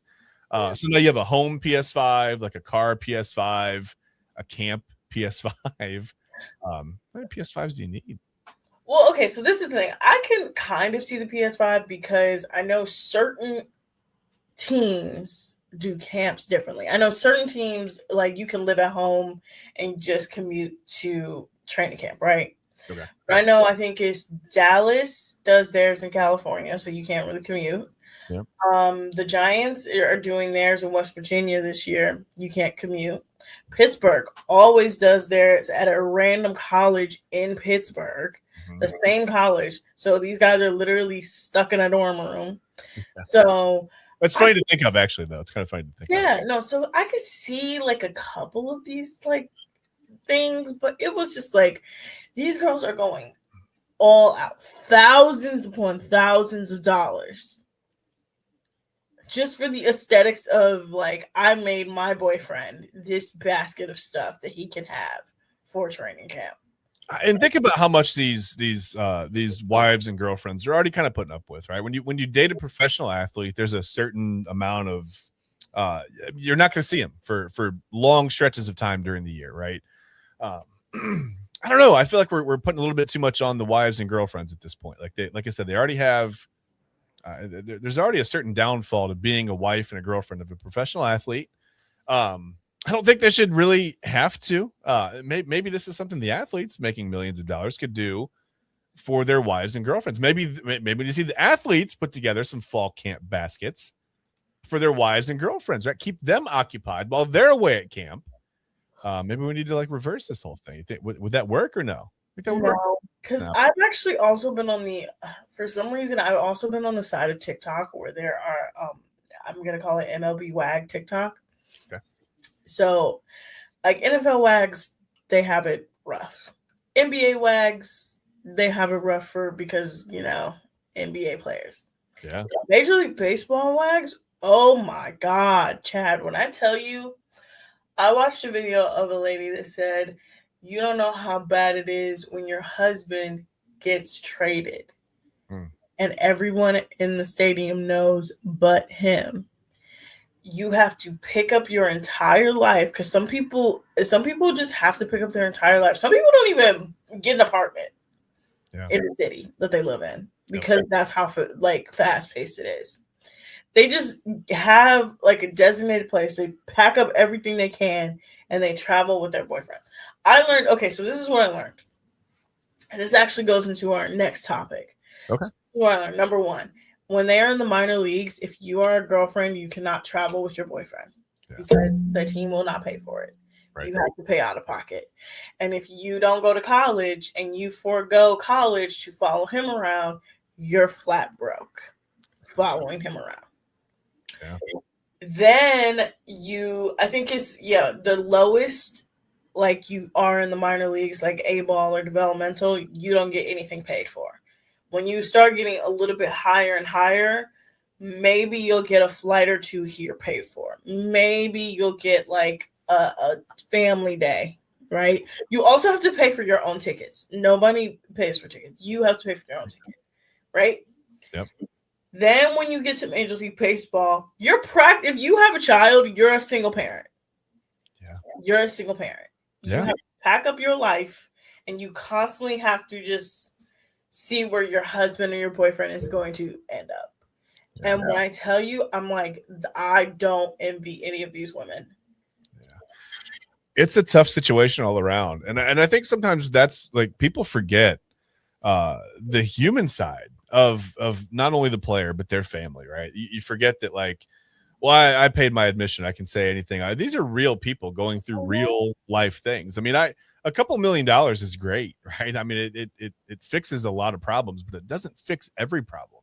And I think there's still a lot of stress. I mean, I just watched Quarterback on Netflix, and just going through all the episodes of just watching Joe Flacco's career and how it affected his wife and his kids, and you don't think because Joe's so steady, right? Like he's just always there.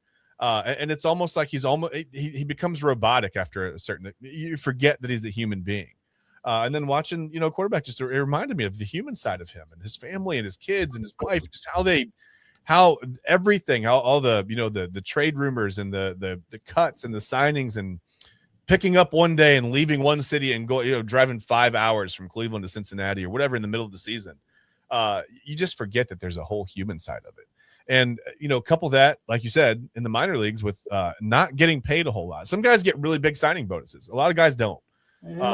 I personally know, guys that have been drafted and their choice with their signing bonus was like, hey, put a down payment on a really nice car or, buy a dependable car with cash and then have a couple thousand left over for food and snacks when I get to minor league camp and just hope that lasts a while until I get my next paycheck.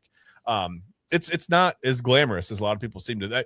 You see a guy playing in AA ball, you're like, oh, he's making $1 million a year. He's not. I mean, he's not at all. And like you said, the family, wives, girlfriends, whatever, they're paying for tickets, they're paying for food, they're paying for travel. It's very expensive, I think, to date a minor league baseball player or a young athlete trying to come up and make it. It's expensive. Yeah, specifically in baseball. In no other sport does this happen. Yeah. No other sport does this happen. Yeah. NFL, if you are a rookie and you get a decent draft slotting, you're going to make money. Yeah. Basketball, decent draft slotting, you're going to make money. Maybe hockey is the only other sport, but even then, still not as bad. When one of the ladies said, yeah, it's even worse is that you can't live with them because Major League Baseball pays for their rent, I think, in single A and double A. Yeah. So if they're paying for their rent in single A and double A, they can only live with their teammates. Yeah.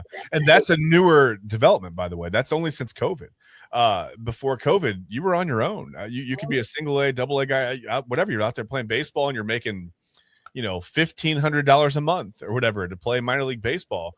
And, a lot of these guys, well, most of them have, unless you've got a huge signing bonus or you've got, some family money that you grew up with. A lot of these guys have second and third jobs.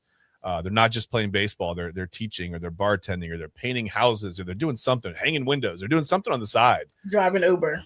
Yeah, because you have to. You have to do something. You have to make money. It's not a lot of money in it. Yeah. When we come back from the break, because this will be our last break. Yes. We're both tired. We're going to go to sleep after this.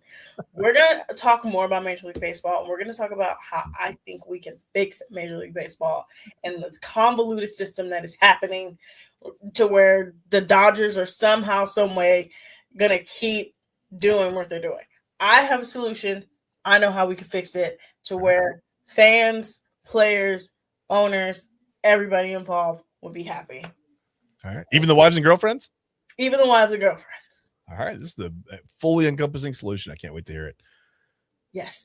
We'll be back in like 3 minutes. Fanatics isn't just our name, it's who we are. Loyal, passionate fans dedicated to our favorite teams and to the sports we love. That's why we're honored to be able to offer fans the world's largest collection of official sports apparel and sports jerseys from all leagues, teams, and players you love. We feature a wide selection of gear from every league, including the NFL, MLB, NBA, NHL, and NCAA merchandise, which allows us to serve fans of football, baseball, hockey, basketball, lacrosse, soccer, golf, and, well, everything else that gets your heart pumping. Go to fanatics.com by using the QR code on your screen right now to celebrate your teams. That's fanatics.com, a proud sponsor of the Inside Edge Network, Cleveland's digital leader.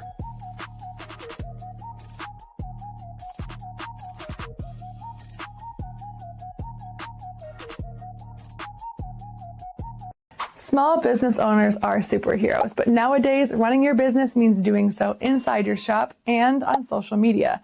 That's why you should make Omega Video Marketing your sidekick. With a decade of content creation experience, I create dynamic, informative, and fun videos for your specific social needs that will increase brand awareness, get you more followers, and keep your social pages and websites current and fresh. I offer flexible pricing and turn times and will work with you to understand your brand and your story. All of that comes from the heart. My award-winning expertise is just the cherry on top. So let's get connected.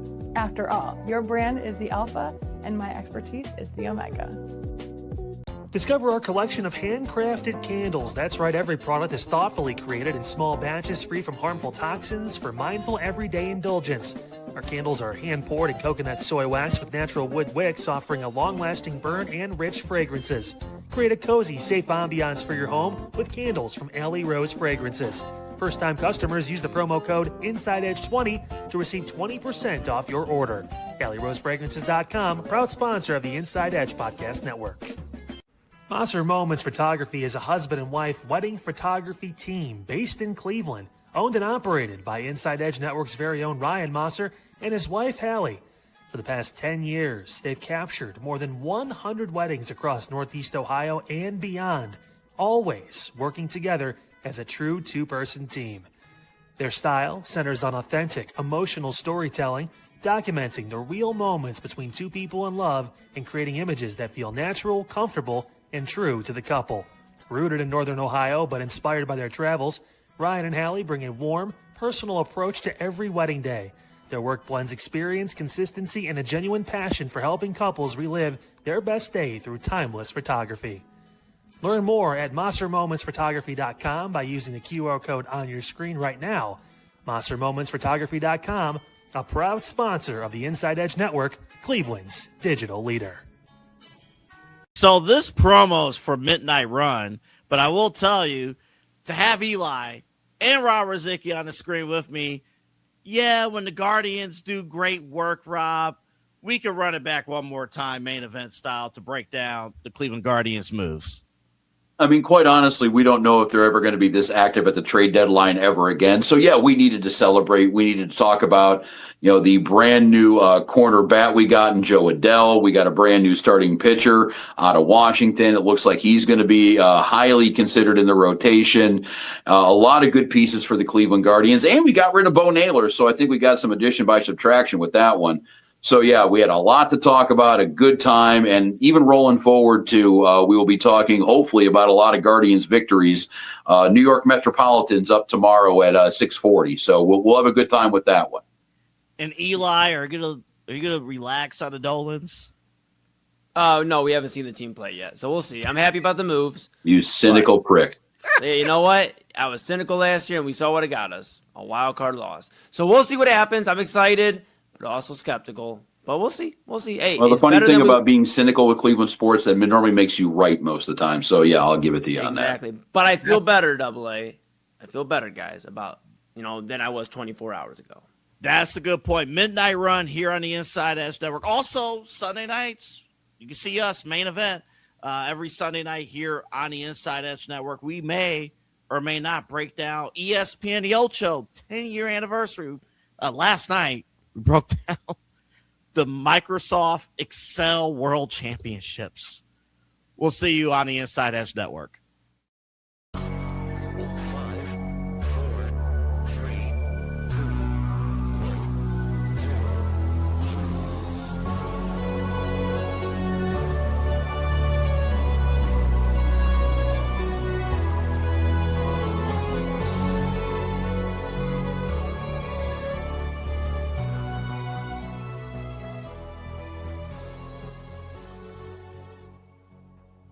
All right, guys, welcome back into the Daily Spiral. Chad, you seem so excited. I did it. It's the first. Listen, this might be the first show that we've done together where I didn't blow the break in some way. Something always happens. Something goes down. We double click something. Whatever. It always happens. I feel pretty good about this one, though. Feel pretty good. It's the last one. That's why. It's the last one. God, this is so funny. Okay. So I was talking yesterday with Double A about the problem I think the Major League Baseball has. Yeah. And I think the biggest problem the Major League Baseball has, and the reason why everything is so chaotic, is because the contract situations are terrible. Yeah. And not just like the big contracts. I'm talking about from the moment they sign those godforsaken contracts, everything is terrible. So I'm going to break down essentially what happens when you get signed to Major League Baseball. Okay. When you get signed to Major League Baseball, you know this, I know this. Not everybody knows this. There is something called a signing bonus. Yeah. Now, the signing bonus is the money that they receive for their contract. It is not how much they like. It's not like how we say, oh, this person signed for $8.5 million, right? No, they sign a contract to get put on a Major League Baseball team, and they get a bonus. Now, the bonus could be like $100K, or it could be $4 million. Yeah, depending on where you get signed, depending on where you are, that bonus is your bonus. Now, what you decide to do with it is up to you. Some people splurge. Some people buy a car. Some people get a house for their parents. They buy nice clothes. Yeah, they look good. some people, buy a reliable car, like you say, and then, save their money. Yeah. This spending, by the way, this signing bonus has to last them almost the entire time that they're in the minor leagues. They don't get nothing else. Yeah. It's not like they get a signing bonus 1 year and a signing bonus next year. Nope. The entire time they're in minors, this is what they have to rely on. That's it. So they then proceed to move up each level, right? Level by level by level. They get their contract purchased by the major league team, right? Mm-hmm. Now they can go either way. They can go up and down, up and down, up and down, right? Yep. Contract still is what it is. Still got to live on that signing bonus, right? When they stop living off the signing bonus is when they become a fixture of the team, as in when you essentially stop purchasing their contracts from the minors, right? Yeah. Then you have this beautiful, lovely thing after that called arbitration, in which every single year, up until their free agent year, you get to negotiate how much money they get paid coming into the season. And the cool thing about arbitration meetings, Autumn, is they're always super friendly. And it's just like it's a team sitting across from a player, and they just do nothing but just, it's nice compliments back and forth. Hey man, you did a really good job. It's super great. It's not like that. It's not. They're so heated. I don't know if a lot of people realize how heated these meetings become, and you really have to go in there, and you go in there with representation, right? You have your agent, and then the team has their representation, whatever. It's not just like a general manager yelling at a player. That would be weird. But yeah, the meetings get super, super heated. I mean, they will literally highlight every single negative thing that you have ever done in your career. Sometimes doesn't even have to be on the field. In an attempt to prove that they shouldn't have to pay you X amount of dollars. You are absolutely correct. Because arbitration could last for up to 5 seasons. I've seen arbitration go on for 5 years before for some players. And it just depends on when your contract gets purchased, right? Yeah. The sooner your contract gets purchased, the more arbitration you have to go through, right? Yeah. So then finally, after you're done with arbitration, you're not eligible for maybe a contract extension. Some players don't get that. So now you have to go into free agency. And by this time that you are now in free agency, how old do you think this player is? The average age would probably be around 25, 26. I would say push 20. Okay, that's fair. Yeah. Right. Well, and now, especially that it seems like MLB is going to go away from drafting high school players. They're trending away from that now. So yeah, I mean, you're going to be looking at 26, 27 years old. All right. So now you're almost 30, right? You've given the best years of your life, your baseball playing career. You're almost literally out of your physical prime at that point. Mm-hmm. Yep. Most of the time you give it to the minor leagues. Then you get to the major leagues and you have maybe a couple good years. Maybe. Very few have fantastic years. That's why Jose Ramirez is somewhat of an anomaly, that he's constantly able to put up these numbers year after year. Yeah. But you get to the point where you get to now your big contract, right? Mm-hmm. So now you have the chance, and then you get picked by a team. Like, so now you're also loyal, right? You're also loyal to your team, right? Yeah. And your team is a small market. So you're like, I want to be loyal. But here comes a bigger market saying, hey, I'm going to give you $100,000, not $100,000. I'm going to give you $100 million for 10 years. Right. You're going to take that $100 million for 10 years. So now you're 26 under a 10-year contract with a no trade clause, and you're past your prime. Yeah. And that's Major League Baseball's biggest problem. Right. Yeah. And you decline every single year of that contract. Mm-hmm. And most teams don't care because they get all of their return on that investment up front, and they make more money off of that contract in the first 3 to 4 years. It looks like a loss to fans, and it can be a loss on the field, but financially it's not. Financially, if they're going to give you that kind of money, it's because you're bringing people, you're either putting people in the seats, or you're putting people on the streaming services, or people are buying merchandise. You're creating money. They're not just giving out these huge contracts because they feel like, hey man, your struggle equals, we want you to be happy now. They're doing it because it's a return on their investment. And what's crazy is they're not, like I said, they're not doing it to take care of the player. It has nothing to do with the player individually. But what's so wild is that now you've got a set of fans that they see the 10-year, whatever, 240, 260, sometimes, $700 million contract. And that money can be deferred all the way down the line. If you're the Dodgers, you just defer it until, hey, whatever, right? Like, we'll pay the interest up front. Or if you're the Mets, you can say, hey, either you get your money all up front, or then we can pay you in interest over the next 30 years. Yeah. You become the butt of a joke called Bobby Bonilla Day. July 1st. Every year, it's my favorite. It's one of my favorite holidays. It's Christmas, it's Bobby Bonilla Day, and then it's probably Thanksgiving because you get to eat a lot. But yeah, I think, this is a huge problem. It's been a problem, obviously, for years, over 30 years now in baseball.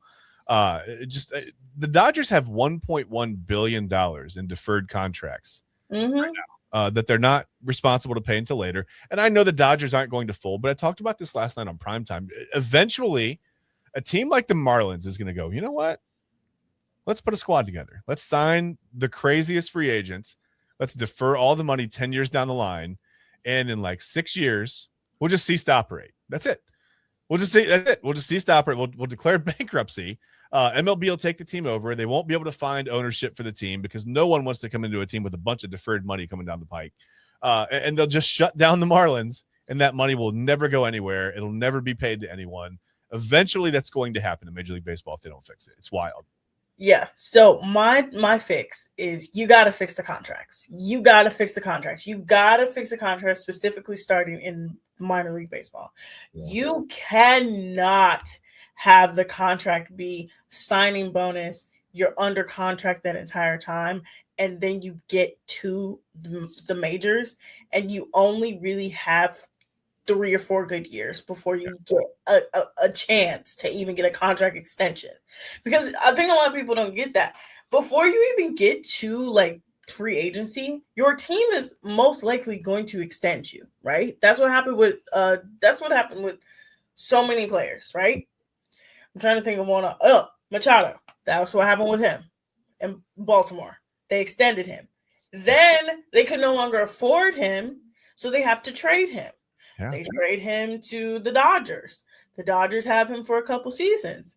Then he goes into an offseason and he gets paid $200 million for 12 years from the Padres because the Padres are like, we got money to blow. Let's do it. Right?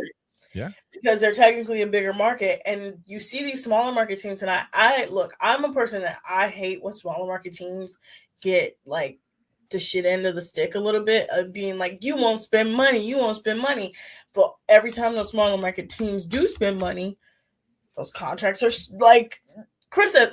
Marlins, for example. Remember when they signed Mark Burley? What was it? It was Mark Burley. It was 3 of them, wasn't it? I don't know. I'm not sure. You remember the year that they signed those big 3 free agents? Yeah. I don't remember exactly who, but yeah, I do. It lasted half a season, and then they traded them all to Toronto because the Marlins could no longer afford their contracts. And Hanley Ramirez, that's who it was. Hanley Ramirez. That's a good. Yes. And there was a third player, or was it just Mark Burley and Hanley Ramirez? I'm seeing Hanley Ramirez and Mark Burley. I don't know who. No, it wasn't a third player. It was Ozzie Guillen as the manager. That's what it was. Okay. Right. Okay. And Miami came in and they had spent like $200 million that offseason, and they had a new ballpark, and they were like, we're going to go for it. And in half a season, they had to blow it all up because they weren't going to get a return investment on anything, right? Brand new ballpark paid for with taxpayer money, by the way, like a $1.3 billion park that most of the funds came from taxpayers. Yeah. By the way. So you have teams like that where, the Marlins are not going to try because the last time they tried, look at what happened to them. Yeah. Cleveland, the last time they tried, it was Nick Swisher, Michael Bourne, and Edwin Encarnacion, and most of those contracts just went kapoopy, right? Yeah, Encarnacion was great. I'm not sure about Brohio. That didn't really work out that well. Mm-hmm.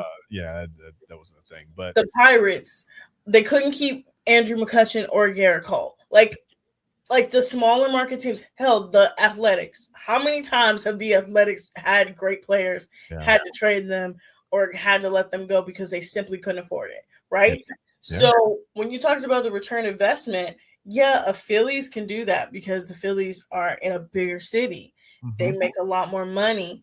If you say, hey, here's this guy, Philly's going to go out there, they're going to buy tickets. Look, Bryce Harper is going to make money until he's old and decrepit, right? I don't understand why they signed him to a 13-year contract at 29. 13 years is excessive. I mean, he's always going to be a good hitter. He can, I mean, his the percentage, if you look up like his barrel percentage, is very good. He barrels the ball up very, very well. That translates. I mean, eventually your power is going to go away. You're going to be a gap to gap guy. And you're going to be a platoon player, but he's going to be making a lot of money to be a platoon guy, in the last 4 or 5 years of that contract. He's been very good. He's won the MVP. They've been to, they've been to the playoffs. He's been instrumental in Philly. No doubt. Haven't won a championship though. That's what they're brought there for. Yeah. And I just feel like a lot of these contracts are they're way, I mean, you're overpaying. And I get it. It's entertainment, right? If a guy's going to put, butts in the seats or eyes on a stream or whatever, merchandise on people's backs, whatever it is, I understand that it becomes a good investment for a team. But on the field, I couldn't agree with you more. I mean, you're paying for guys. Albert Pujols did the same thing. He signed with the Angels and was a literal shell of himself within the first 145 games of that contract. Literally. I can go down the name again. Bryce Harper, Manny Machado, Albert Pujols, Alex Rodriguez, Mark Teixeira. Him twice, by the way. Yeah. AJ Pettit, CC Sabathia. Yeah. Nick Swisher, Michael Bourne. I will give Andy Pettit this. Andy Pettit was probably the most clutch starting pitcher of all time. I will give him that. I feel like he was well worth the money. But again,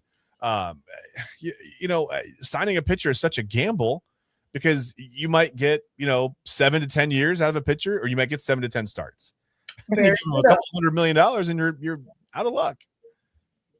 Barry Zito, Tim Hudson. I can go down the line of players who got these monster contracts. Remember when A-Rod got that monster contract from Texas and it was $100 million and everybody was like, whoa. Yeah. And then it took them 12 years for that contract to even look decent because the only team who could pick it up was the Yankees. And even then it was still a bad contract. Yeah, they really didn't recover from that until the early 2000s. Mike Hampton was another guy. Huge contract from Colorado, ended up in Atlanta for a couple years, couldn't stay on the mound. Was just getting paid every year, in the 90s, whatever, early 2000s, just paid and making, 5 to 6 starts a year. And it wasn't because he wanted to be. I get it. He's injured. It's not his fault. But yeah, that's a lot of money just getting thrown out the window. I mean, ad nauseum. It happens over and over and over again. I'm getting 2 more. Nolan Arenado and Chris Bryant. Chris Bryant, that's a little different situation. His body is literally failing him. Yeah. Joey Gallo. Like, there's so many people that I can name that by the time they were like 28, 29, got these big, huge contracts and have just all squandered this. Now, I know what you're thinking. Why am I bringing this up in terms of what's happened? The Dodgers have created such a hostile environment in Major League Baseball. I talked about this yesterday. It's specifically the Astros' fault. We already know why. But this Scooble thing is going to backfire bad. And I know certain people have been like, oh, well, other teams should have been able to, like, they should have won. That's not the principle. That's not the principle. It's not about other teams. It's about who did it, right? Yeah. And as I understand it, I think the Brewers offered a bigger return than the Dodgers did. And I don't understand. I don't know if it was a serious offer, if it was just like rumored to be like, hey, these prospects or whatever. But it sounded like the Brewers had offered more to the Tigers, and the Tigers for some reason took the deal from the Dodgers, which, I mean, they got a couple of young studs, but I don't understand. I don't get it. I'm not sure. It's one of those things where, and everybody's like, well, the Scooble thing, like, oh, it's going to eventually. The Dodgers cannot keep doing this. Like you said, they have almost $1 billion in deferred contracts. They have over $1 billion, $1.1 billion literally deferred down the pike. I mean, to other, and it's various years. It's not all 1 year, but it's a huge check to have to come to. Something's going to have to happen here in 7 to 10 to 15 years. It's wild. But this is the thing. The Dodgers at one point were paying Adrian Gonzalez. I forgot about Adrian Gonzalez. They were paying Carl Crawford. They were paying, David Price is the Red Sox. Like, they are literally, I think they're still paying most of those players from those mid-2000s, early 2010s contracts too. Like, the Dodgers are known for this. So the fact that we as like Major League Baseball fans can see this happening again, and this is going to break things again, I'm like, they have to get this under control. They have to get this contract thing under control. Yeah. And the Dodgers, it's frustrating because they're owned by basically an investment group, right? Mm-hmm. They took over in 2012, and it's been building toward this for quite some time. And you can see them, adding money here, adding this there, adding this whatever billionaire here, this baseball guy there, this businessman here.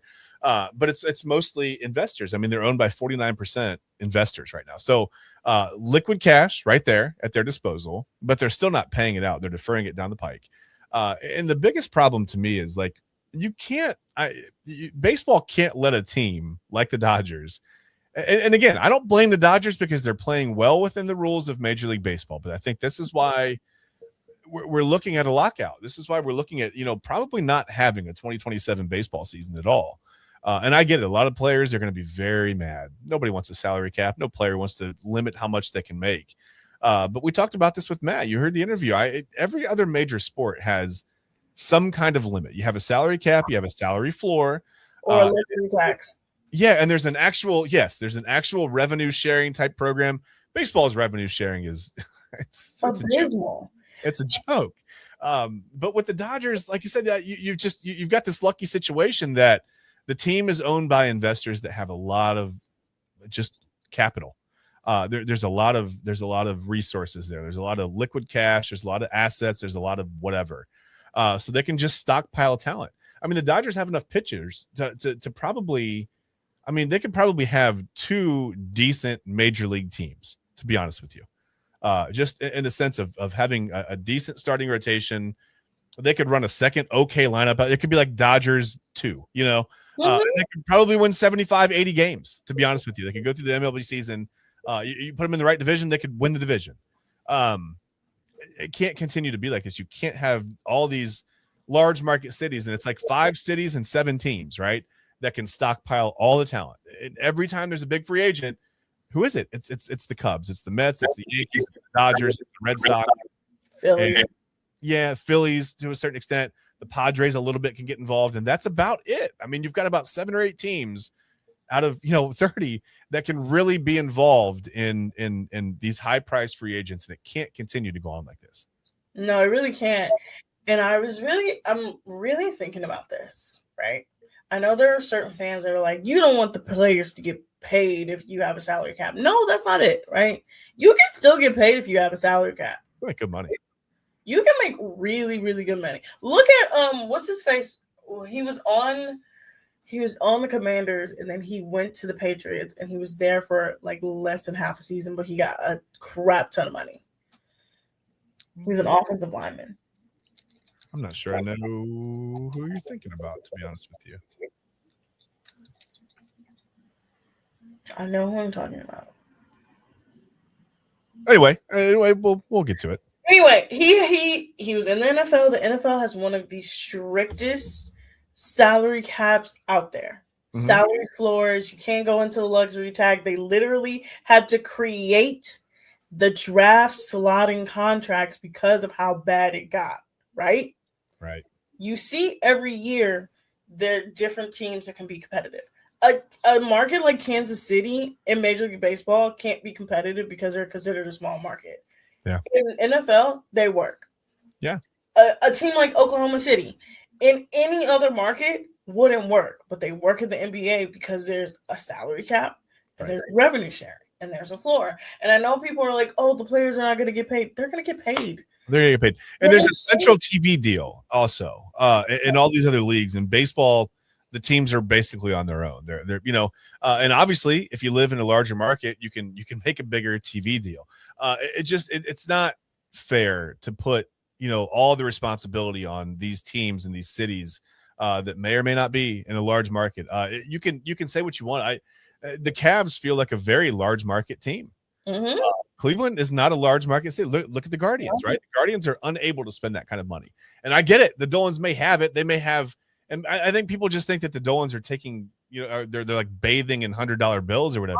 I think they're rolling in dough. Y'all, I've worked for the Cleveland sports teams. None of these teams are rolling in dough. It's not cash, it's assets. Their money is all tied up in assets. It's worth the stadium, the whatever, right? Yeah, in fact, the opposite is happening. Most of these teams are losing more money every season than they are gaining. Why do you think sponsorships are a thing? Like, people think that sponsorships are just like, oh no, sponsorships are a thing because they can't actually cover 90% of the things that are happening. If it weren't, we wouldn't have things like Progressive Field and Key Bank State or whatever there is. It would still be Jacobs Field. It would still be Riverfront Stadium. It would be Candlestick Park. It would be these old names, but not, you have to take the money. You have to take the corporate money. You have to. Look, we have a whole Dollar Dog Night that's sponsored by a meat packing company. Like sponsorships are what make us have revenue. The Dolans, unfortunately, everybody's like, the Dolans make so much money. No, they don't. No. They don't have a good TV contract because everybody, for some reason, bought into Bally's Fitness TV. Unbelievable. Yeah. They're not going to have big contracts again because, again, when they sold the rights from Sports Time Ohio to Fox Sports, that contract was Nick Swisher and Michael Bourne, right? Yep. Because, I just hate it when fans are like, oh, Major League Baseball, the players are not going to get paid. They're going to get their money. They'll still get money. They just won't see. You won't see contracts that go, 14 years, $480 million. Yeah. And why would you that much money to play who needs that much money to play a child's game? Like that's life changing money. But you know what also would be life changing money? 5 years, $100 million.